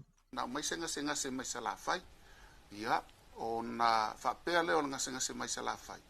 E mafua leo mai, o na o lo na vai, fo ile le ua le mwhaintu le lei, ia sa ili le fo mai, sa ili atu le fo mai, ia o i tua le tua sivi, ia ai fai atu le atam fai tau tonga, ai mau atu, e le mau al malo si le fatu, e ma fai ai na mau al malo si tino, e fai ai le vaenga lea, ia o na ngā lue lo la ia lea, e iai fo ila ngā lue ngā atamai ta ima, ale i tau soifua. Ia na vatu lo le fai, ia ai vatu fo i toi tiutilo tatu whaata le tau CD scan. E tu ngā tele, o lono winga la, e le ngā whatau lima ina la tōna fai, o le alal me fai, fai lo la lipoti, ave ia i la tōu i ili fo ma i toa valu. Sile tu toa uu ma la tōu, o se ngase te tau tonga fitifafu, o le mea lai fai la tōu, so ta i loa i tatu coordinators, e i tatu coordinators i New Zealand, ave yeli poti ia fa ata ia mtususinga uma fo mai va ai pe se fo mai o ia ina ma faina faina ta tonga lea ia tali mai le maua ia a mai le tau ia ave lesi il tato ko nei tala intia e tolu la tato fal mai la intia ia nga lue mai la to a mai fo ia o la fo maua la faina fai la fo mo mo tau ia o malo fili la to longo le ai ona e maila e committee le pepa e maile minsta tiro fo le minsta ia e fo la no tal no ile minsta male ai O le nau ta ingo le malo ina ia nga wa umana yu tātou tangata ia wano nei. Vat fo le kapeneta tiro ia fa pe mai fo ile o te fono ia pepa le na moli mai ele minsta o soifo malo ina o mai anga luenga na filia ele au onanga ale tātou team fa pitoa lea I mai le fal mai mtotua ia mau le o tal ton fo in minsta o le vaenga le tauna ave e pete iane e ei fo I mafu anga tala fia ngai e le mawhai ai o na malanga singa se mo tonga fiti ngai fafo a watu lai tonu le kapeneta ai tilo tu kapeneta mai lau mana ia me o le ai pe o tangata le se le fenga luanga tutuila tangata le ele tongi sanga taxi nei Samoa te ilo mato te le ilo le mea alai lo mai se siva pe tanga tol nu alai fenga luang tutuila ele fenga luang va tasi nei Samoa o le ala so silo e tauna ave pele tauna e inga senga se te ilo nan to sila ilunga o penga te failangi na nau mai na ia inga ave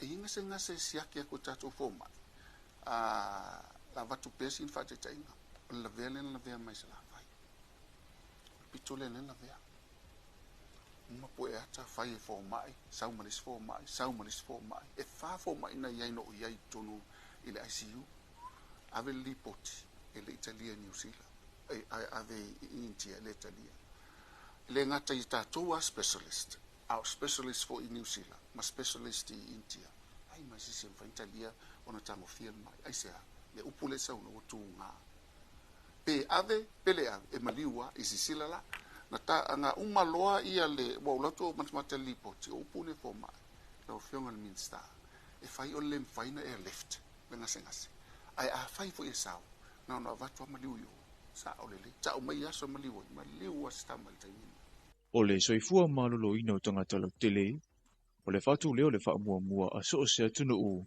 ma ua sau noa le fionga ia wa a wau e wha pena fo ile mana onga ka peneta, ai mai sere mtanga ruinga, o le soifua malolo ina isa monei. Hele na malila ina le tausanga watuna ia tu male tu atelo ila tu na moli mau o la tu tau a inga ilunga o penga te whailangi.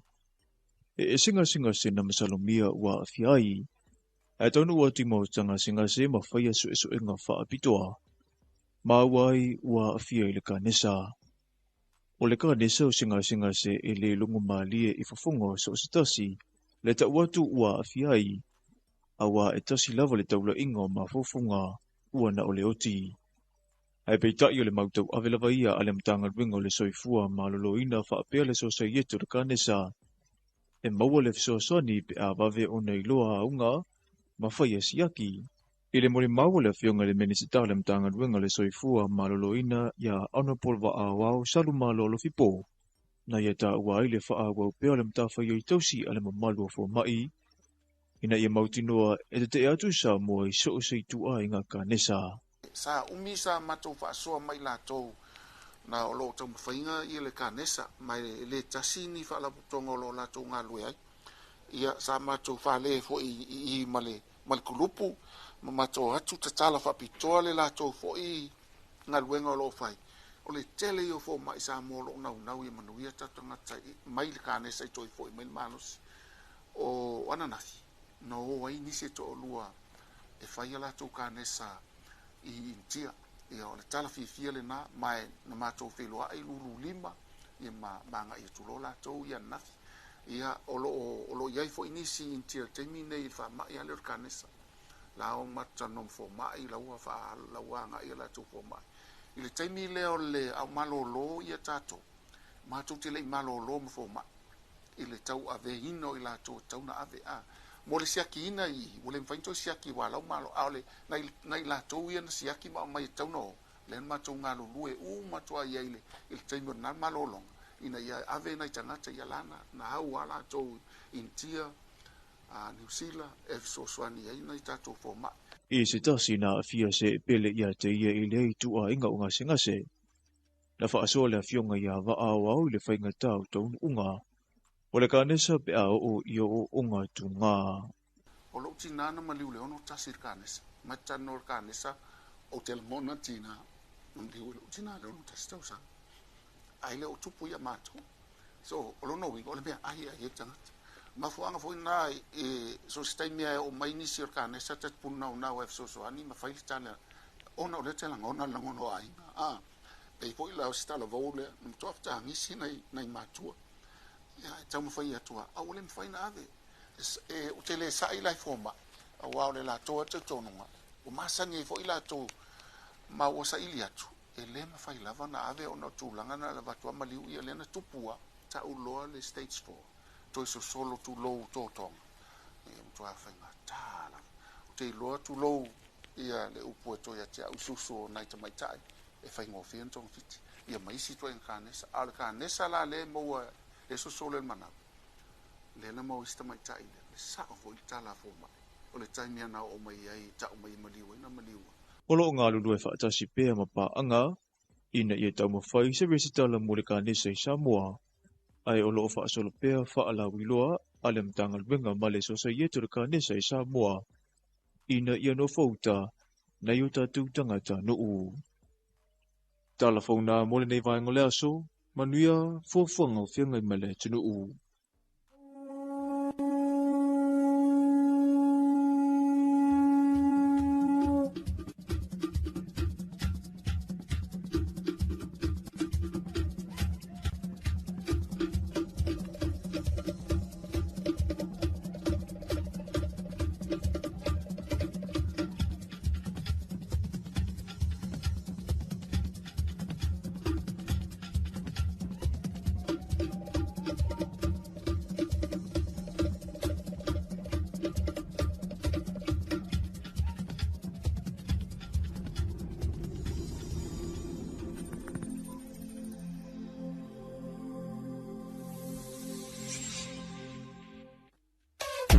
le wala leo numero tasi Samoa. Tuipi le si ufofongo Samoa. Vala au mai le vaenga le maketi. Mo sau whaala wiloa e fia whaia i se tau whaamali loto. Maua le whamama avenga. Mo oe malau bisinisi. Ua soo ai Samoa, Amerika Samoa, toke lau, malelalolangi atoa. Iana la leo a mo 5 fao, fa mo iwa tasi tesi maletasi, iwa lua tesi maletasi, maletasi o fitu tesi malefa. Vala au nei loa i le telefoni. Valu whalua ono tasi fitu. Ma whaafesili mo le vaenga o whaalau wiloa. Tuipi le si ufofongo Samoa. Numero tasi.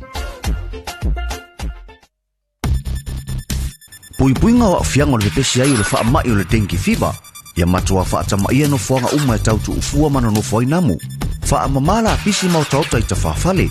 O na ole nei vai tau o timonga. Ua vai ai le tele o vai toa. Pauta avale maisi me whai tino e toa ai le sua vai. Ia matua whaamama vaianga uma nei.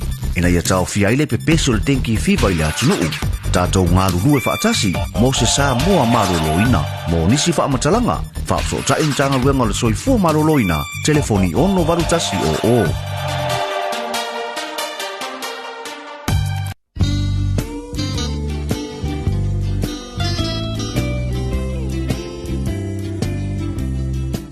Marotoina, o whea e usu po ie. Ke o te alua tupole asi la me ta pisa mai ngā tai le whare komiti. Whalongo le vaenga lua le polo kikian malo, la fwoi wapo e kumkumu e ngā kai. Mānanga te le ala, awano le leia le si taru sanga ia i mo se masini fo ili e vidi ai la au. Te lo se whalo lolo mau i masini ia.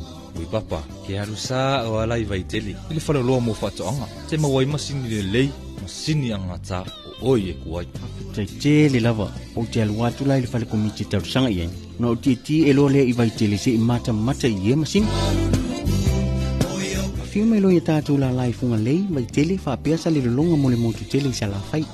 Pe wala au mai fo i numero telefoni 225 251 wha peasa le longa i le 5 Pe asia se fo i lunga o penga ta whailangi i le mātou Facebook page.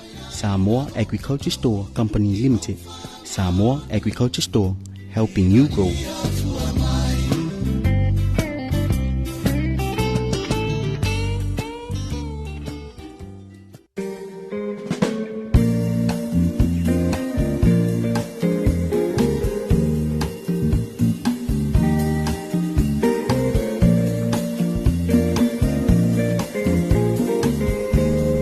Mai ona toi whaafonga le tātou mantunu i le toi whasalawina o tātou Talofa pe ona somnium tāpena ina e matu whaatisi o whonga i nātu e le sunga i matawai nei sa ako le vaenga o Talofa e le nei fo i vaenga o le tai au le aso tofi aso luasu ma le lua le nei o Januari loa whelua sifuru ma le ono e le talitununga ua tele ina mafuta mailu tātou atunu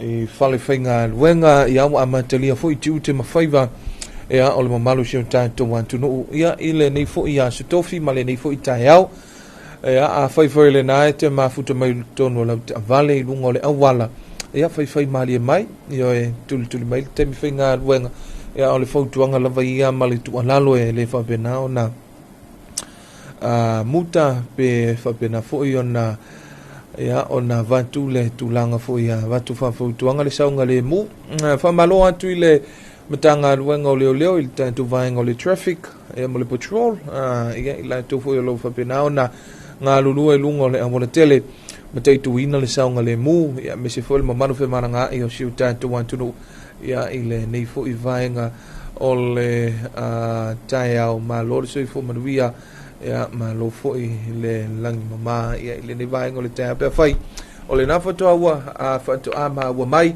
a ta tu fa sa le launga ia me se foi nei ta tu a inga mana ia ta tu pa anga ia le ma foto mai lunga le ta tu Facebook page ia me sai ia o lunga o penga tu fai langi ia o lo fai foi on ma wa mai ta tu fa sa launga ia o vai nga la volo o fai ngofia e ona maua le fiso inga ia e mese ai ia o tūlanga pe ona maua mai ia tātou porkalame whaangasu solo ia ile ni fui vaenga o le tai au la tuia e tulanga ia I Samoa nei pe ona silofia I fo le tātou tunu ia le matango fie le tau ia ma ia fo I tulanga ia e lo fa benaona na o atu bonga fo I o le e va ia tulanga fo ia o le auli mai ia me se ai tulanga fa pena ia I lava te mi pe ona ta o fo ia tātou talo le tau e lava te mi fo ia fa benaona to uru va masolo nei timu e me tulanga fa pena ia le o mo fai lava ona tu ai lava le anga le fai pe o le tampa o sili langi ia wa foi ia tu te mo fai vo sio tātou wa tu no la to via ia fa malo atu ai ia e mesi ai ia ma malo sio tātou wa tu no ia le na foi wa matalia tu te mo fai va ia o le nei foi so so to fila to via ia onisi o tala o tele na ia ile tulanga o le atungalunga ia I tutonu o le Pasifika winga o le famtelanga ia o le wa le toe mamau wa le masina fou o le susuma le tolu ma le susuma le fale fa tutai ai ia le tauvanga o le sailingo se tausala o le Pasifika mantua o le ia Samoa le pale le temi nei pe ona pale mai fo ile te maita ia li tara Jeremia Allen au atungalunga la le wa tele na ye fo I tusinga I lunga o penga te whailangi ia ma I lantou fo I o lo whapena o na fina wina mata o pu whapene ia o aia tutusa lava ia matulanga o le fina wina o le iai o le sa o loto po le winga o le whamtelanga o le freedom of speech ma le point of view, your own point of view ia ua tele na ia tungalunga ia ma ia fo I whamtelanga I lunga o penga te whailangi ia I le sui leo fiti ia I le malo fiti leo le afa pena o na tauva ia I le tausala o le Pasifika po le sailinga o le tausala o le Pasifika o le nei tausanga lua felua sefun ma le ono lua felua sefun ma le fitu o atungalunga la pe o na sila fia I fo ia le malo sio tātou watunu tonu fo ua sila fia fo I nisi o na ulunga o penga te whailangi wana tua e le o tau vale tu mai tai lea se e mai le Miss Fiji e po le sunga I le fo mai ia Dr. Pengi e o le neila ua o le sa whapenauna tūlanga lua po le first runner up le o se e mai e o le a whapenauna tau aveina ia le ingoa o fiti le tausanga o le tauvanga I le tauvanga o le tausala o le Pasifika o iei la tungalunga foi lea o le komiti whaafoia le tauvanga o le tausala ia po le Miss Fiji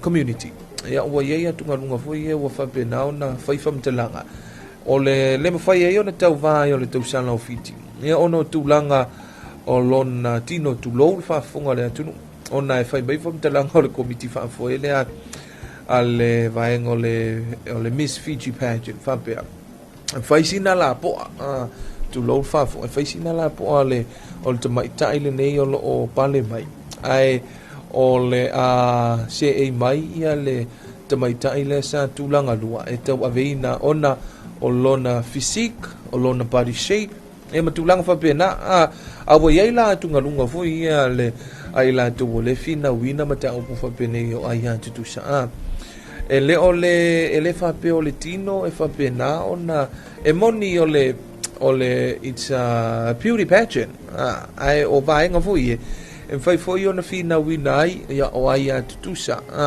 o ai tau ya o mata o pu foi o awa pe o isi ya vai nga e fai e ona e pe o isi ya vai nga le telena na fina wina o le ma losi o le finau ma le iei fo i o leo I tutono so se whaana potutonga ai mantua o le mautau ave lava ia ma le wha moe moe pe i o nei iei tau wangal nei o tamaitai po tau sana o le Pasifika o le mawhai leo na finau wina mata upu fo i o le gender equality o le equity into Pacific and to regional stages ma vaenga fo i e mawhai ei o na la tau maua ia malatou tutu foi ia e fina wina isin mata o pe o nei ai ia tatou Pasifika wa e pe o le tele o vaenga I tele no ina I tau wanga whapedei o tūlanga o tala o swinga ma ale o le tau o le fina wina o ai tutusa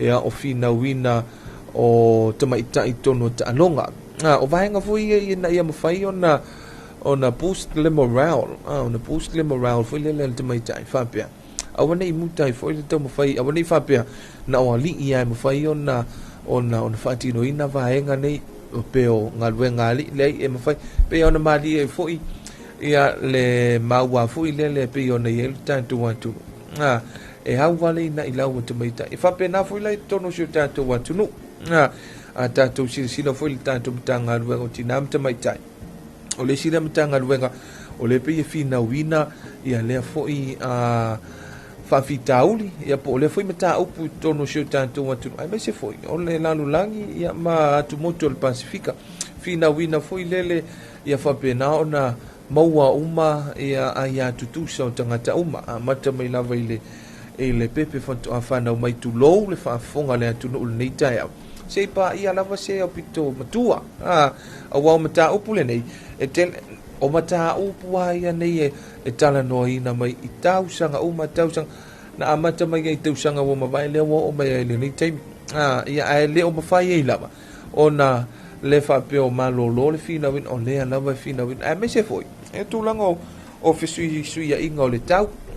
Ia o vaenga na pe o le ai tutupu i tutonu o le tātou le ai tūlangi le nei o le Pasifika.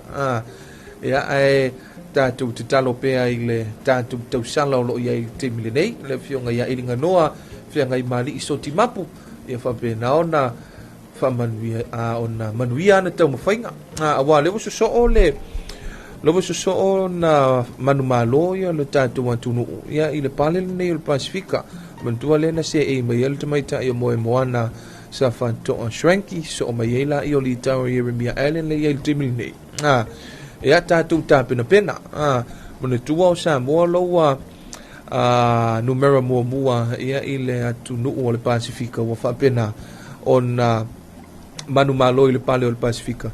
Le ua valu o na manumalo i Samoa ai lona fitu ai ia le malo le Cook Island po le tukuki ai o nisi na vaenga pe ona sila fia foi e tu tonu ia o le tatu i tulangi le nei ia o mata upu lava e fa pena e pe foi ia mata upu le tupu i fiti ia mata upu foi e tupu e tu tonu si o tatu wa tunu ai tal tonu fa malo le tunu le usu ia me se foi o le tapu inga mau nei o tatu matu tausi tinam tamama tutua ya me se foi nei whanau le nai mafuta mai mau te malao ia le tebele nei la wan wifolesi tamaititi foi le wa uma ona ta lao le o tau tam whamala na la pisi le tai au ia la wan wifolola ia e ingu le la ki masiko inga masio le makua ke le ai lola i onga ia ai le whaile le se tau mawhitanga si tau ina ma le o le matua whamalom whatalofa atu ia i le motu i se sa ia tutu ila ma manoa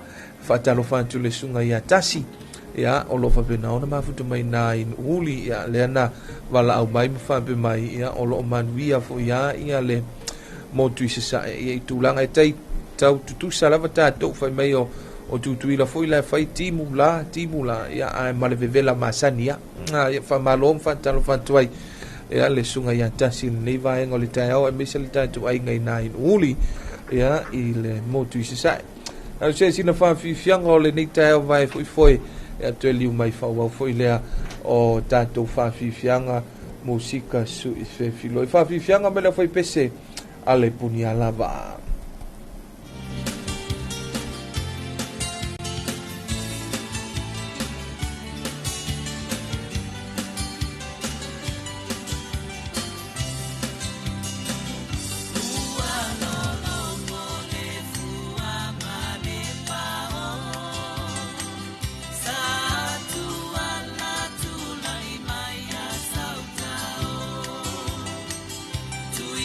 Vai no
se vasi ke mai piti pasi na santa sui Oni tamato maliti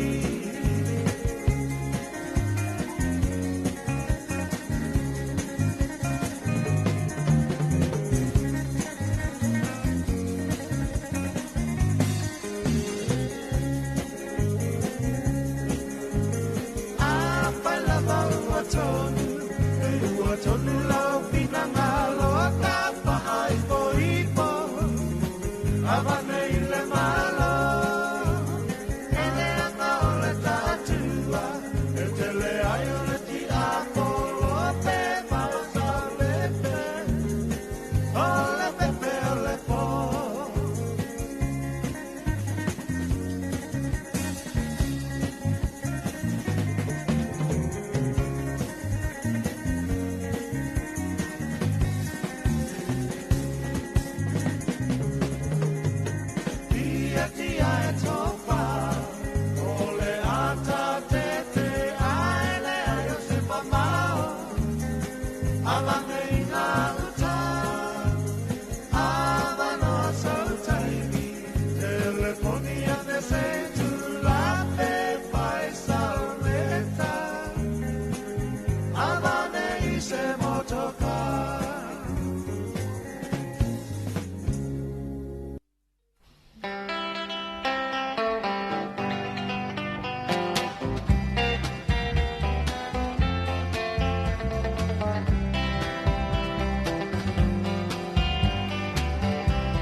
And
leo numero tasi Samoa. Tuipi le si ufofongo Samoa. Vala au mai le vaenga le maketi. Mo sau whaala wiloa e fia whaia i se tau whaamali loto. Maua le whamama avenga. Mo oe malau bisinisi. Ua so ai Samoa, Amerika Samoa, toke lau, male lalolangi atoa. Iana la leo a mo lima fao, fa mo iwa tasi tesi male tasi, iwa lua tesi male tasi o fitu tesi male fa. Vala au nei loa i le telefoni. Valu whalua ono tasi fitu. Ma whaafesili mo le vaenga o whaalau wiloa. Tuipi le si ufofongo Samoa. Numero tasi.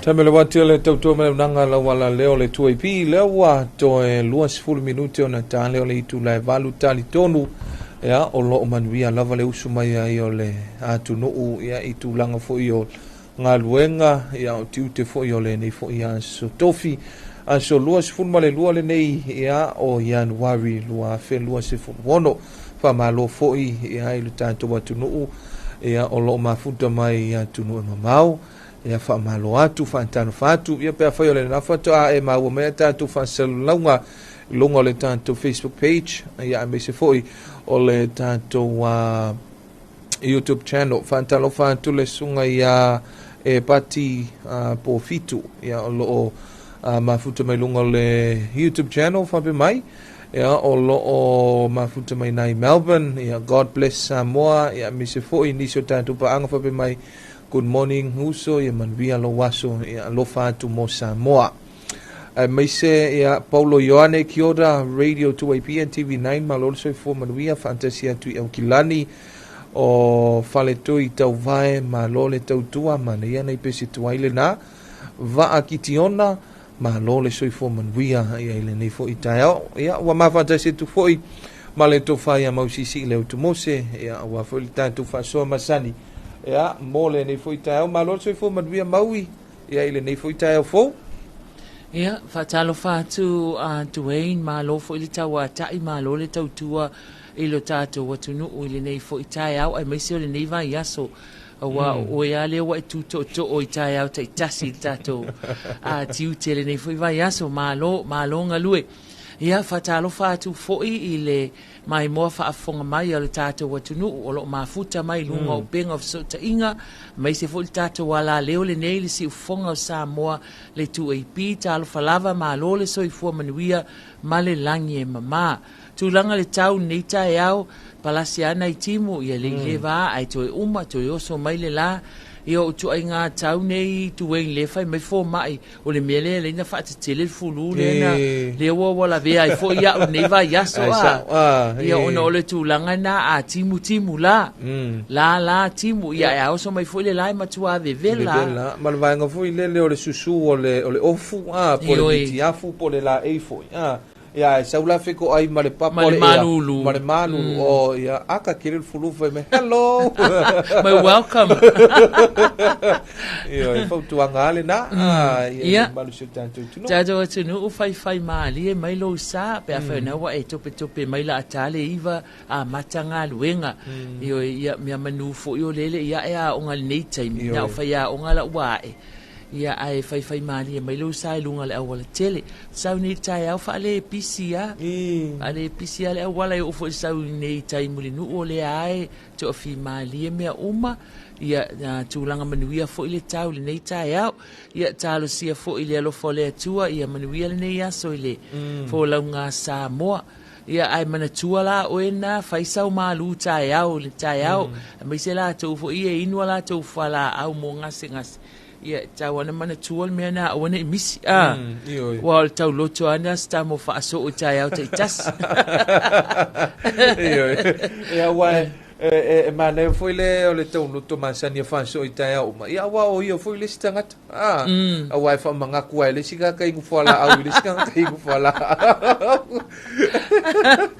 ia ai ole tu langana ile tau le nei va ia so fo fa ia si te tele ti munga na fita ia ia pe ia na mali e foita e sa wale tala le tau fai mai ia o fautuanga fautuanga mo ti munga mamafa ma ia ese lava fainga le ali tueng ese a fainga le fa mai fautuanga mo ti munga mama fa le tai au le asoa ai mala mai fol tai au matua a sao le la ese talo tau ese foi fuanga le ioi after ile tu ni vai tau susu tato ile wet season ia le ana tato no fo sao ni unia tato no fo ni unia po le ase taimi o so fa ia tato se a fama se mani ti munga mafa mani lo longa mata fenga peita ian ia le uma vai atu aso malolo ia lo manuia lava sa mo tau singa le ali ia ole tulanga le na ia wai pea lava ia tantu te whamboe lava i le tua i tūlanga uma pifo i ona iai ia o tiu te mawhai mawhoi o sio tātou watunu ia o le nei masina ali mauwi ua tele ai na talitala noa tangata i le au whai pese foi leo tō vai taimi UP40 le sawa ia le ali vile leo ali gampo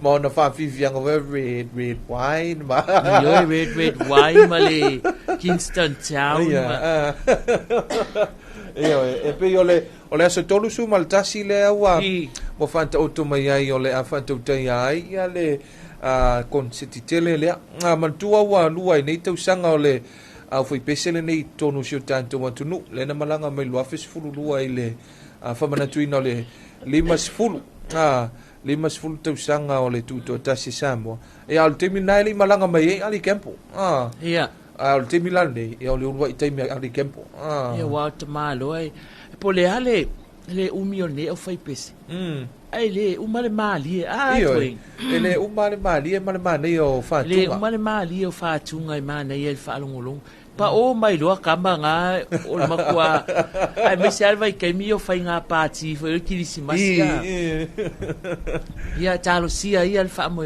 tau no manuia aso tolu su tasi el masina ne ia se sila tato watu no la tato ticket ole tulanga o tato ticket ia e tele ina whalawilo mai e lima sifulta lale general admission per le vai ngana o telefo ile o le VIP e se lau lima siful o tauna o tantu tickets ia na le wa iei whalawilo fo i pe ona tele na tantu whalawilo to i fo i lunga o le tantu wala leo nei ia se itau sa ili atu se ama noa i nisi fo i o le komiti o lo fo ina matapena ina malanga mai o le sunga ia Ali Campbell ia pe mo se ava no fa tala no ai fo ia ile tūlanga o ia tape nanga mole awina mai ole ia fo ia fai pese la wi loa ile la lo langi le tate watu no sa taimi mo lua fesfulu lua sa fai ole apia pa ia na matua fa atu mulia le tate watu no ile mai mo ino fa fianga le UB40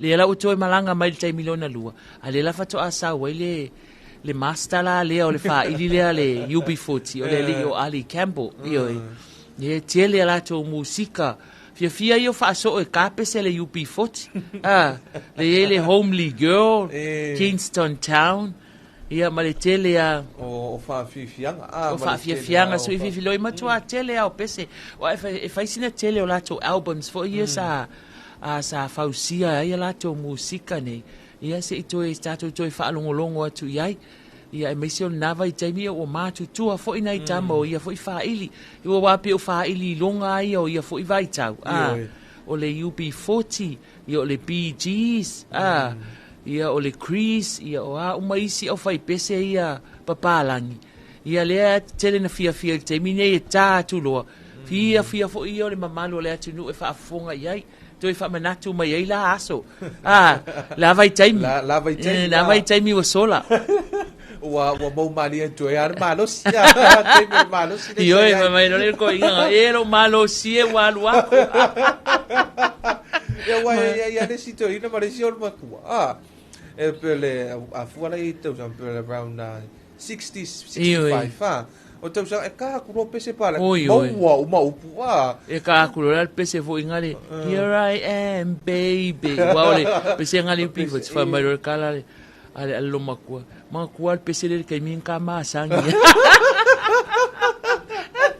mai ko inga ya mai ke mga kual pese dei ile ke minga ka masa ngiringa isa wai kuli ya ufa me ka kalango e pese dei la pese mai here I am baby mai ke minga ya mo ko ya wikam ko pa rua lo ne fa kaya singa upang pangwala mai afa mai lo ka ko inga ya thank you UP40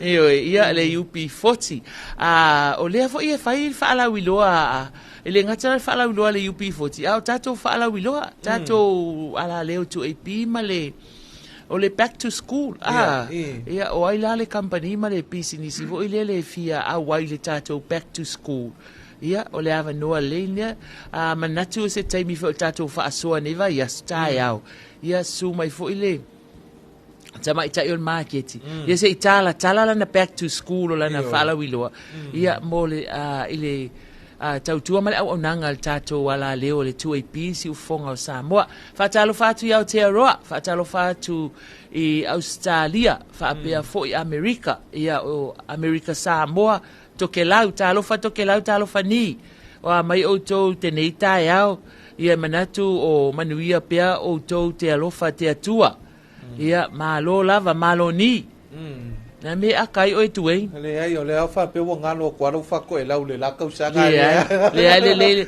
ia tokelau ia whakawhetai mafuta mai le a ka upang o kwa a wao si va enga le a tokelau ia sa fai fola to pokalame ia ai peita i wa fo i wa alu ia o motu sia tu amale to fo i mai ia ai ona o le telefo tu ngia le ofisa la to ia wale mfento ai wai mai ai taua ia wai o si motu le ia e pawane o le ala le fa fonga mai ai i whakaofo nuku nonu ma atafu e manino le ia le 2AP o i tokelau ia au se va fo ia lu tokelau au se fai sua foi au se ia fa ala talofa ni ia alofa mai le 2AP ia e fa pena e mafuta mai ia ma taimila neu so se atu nu ala ko mafuta mai ona o tato live le lungo le 2AP Facebook page ia ma le YouTube channel e fantasy foi male tato nanga masani o le Radio Zino app e o lo fa pena foi ona fa fonga mai ai tato watunu maui tele io ni sio le malo le tunu e fisili ngia foi le tato por clambe o le manatua le so to e fa fonga i foi wa e se tasio vala au mai nil tai au fa pe mai po a feto e matalia il por clambe matalia la solua al verso fo ya o se fu nga foi le wa la tu sila fia o ma nei to e fa fonga ile 2AP ma la na au nanga to sanga mo mai ia o le tato archive o tato archive le ia sa fa peona fa tu peina ele fa la poptonga fo ile Australia la tu staleta o le Pacmas ia o le na so ani mai ai o tato materials uma fo ie le na to toe mai mo meo tapes le taimi o tato fa nga ina le meo le analog masini fo ie vili ile wili ma e tato pokala o nala sa pu e ia le taimi le nata ia mo meo sauninga te tele le malo mai lava le afeva se la uno tasi ia o lea la na wa umona convert ia po wa tu i tono le digital mo meo teknolosi fa anei ona po ia lea la wa mafai ona to e fa fo i mai ia ma fausi ai lo tato po kalame le e mana tua le so o mea na tutupu i tau sanga wa tua nai le tato ma lo ma le atunu ia le o mafai ona to e ona tu i tono ia ona i mea na whaasau ina mai lea whao o whamawalelia. Bai pe o inale na tele na whaaleanga ina o mai le tele o tātou tapes. Ia ona o le tūlanga fo i o le whale sai ai whaasala lau ona i vaenga la ia na sefe mai. Ia le mwhaina ave i whafo matu i tonu. Lea lau maua le tātou digital archive ia ai ole aso lua la le vai aso fo Charles fulu tai au ia ole a e fa fonga mai to e fa awa wina tato po kalame le io ole mana ia po kalame le wa pe ole ta wa tato vala au le ele ngata mo ia au le tangata matua ai o se tu langa le fo i mo na ia no ma fa na o wa le ia ole a fa fonga fa pe o yo le palemia leo sa mo le mina o le leo kong wale ko inga le fa pe palemia lo na lima po lo na fa le well it's history for ya wa ye for ya fa mo te tele lena wa lo te mana tua e fo le te mina na fa sala wina i fo ia le malanga fo ile le fionga le malo le malanga New Zealand tu langa na ia ko foi semana ia ma fa sala e o fa mai le na wola ia le valele ile time na le tio ile ni ata ole tele ile ngaluenga le tangata fa sala we alwe fai e alwe fa matala tala mama ia mala malama le fa fonga anga le tunu la wola le valele pula la me mai le na wo ma le valele na wola tele upo fa matala le tulanga na sa ile amatanga le ninga luenga peitai ia time ni ia le o ma to vai time to ngalulu ia wa fa faingo fie me ona o le wa maua le ata o ma fai ona sila mai tato atunu ifafo ilo wata malo wata ia mane malo tato atunu o tato malo ia ona mene yo ping of so ta inga ma le teknolosi le wa tato ia le vai time ni le fai mai le mau to tele ia e mana ia e tele vave e faingo fie ai fo iona ai fo iona fa fita uli pe a faita to tele fa onga ina malita tau ia manatu tuaino na wo fo te melisia tato po kala me fa tulanga ina o tato tala mai no maule ngana Britania mai le Radio New Zealand International fa tele sa mo mo nei tai au manu tele ina le nei yaso nga luenga matiu te mafuafuanga o le afia ngai ai fa tai tuaino mo le avanoa ia o le napi ona faafofoga mai foi le faasoa ma le tofai a mausisi le utumose ia i lenei foi vaega o le taeao ia pe ona failoa e le fioga ia maui ia o le vaia sofou lea o le afapena ona matalia le tatou polokalame lenā ia ae ua tauluga atu ai ma le polokalame o le talofa Samoa i lenei foi taeao ia mo foi sisi faupopoga i lona taimi masani ia i le asofou a taeao ia pe a momoli ma taitai atu ai lou tou soifua laulelei ao somatola ae mo le taimi lei manu teleina faiva matiu te o sio tatou atunu tale iva tatou tala mai le leiti o fa'aumalo New Zealand.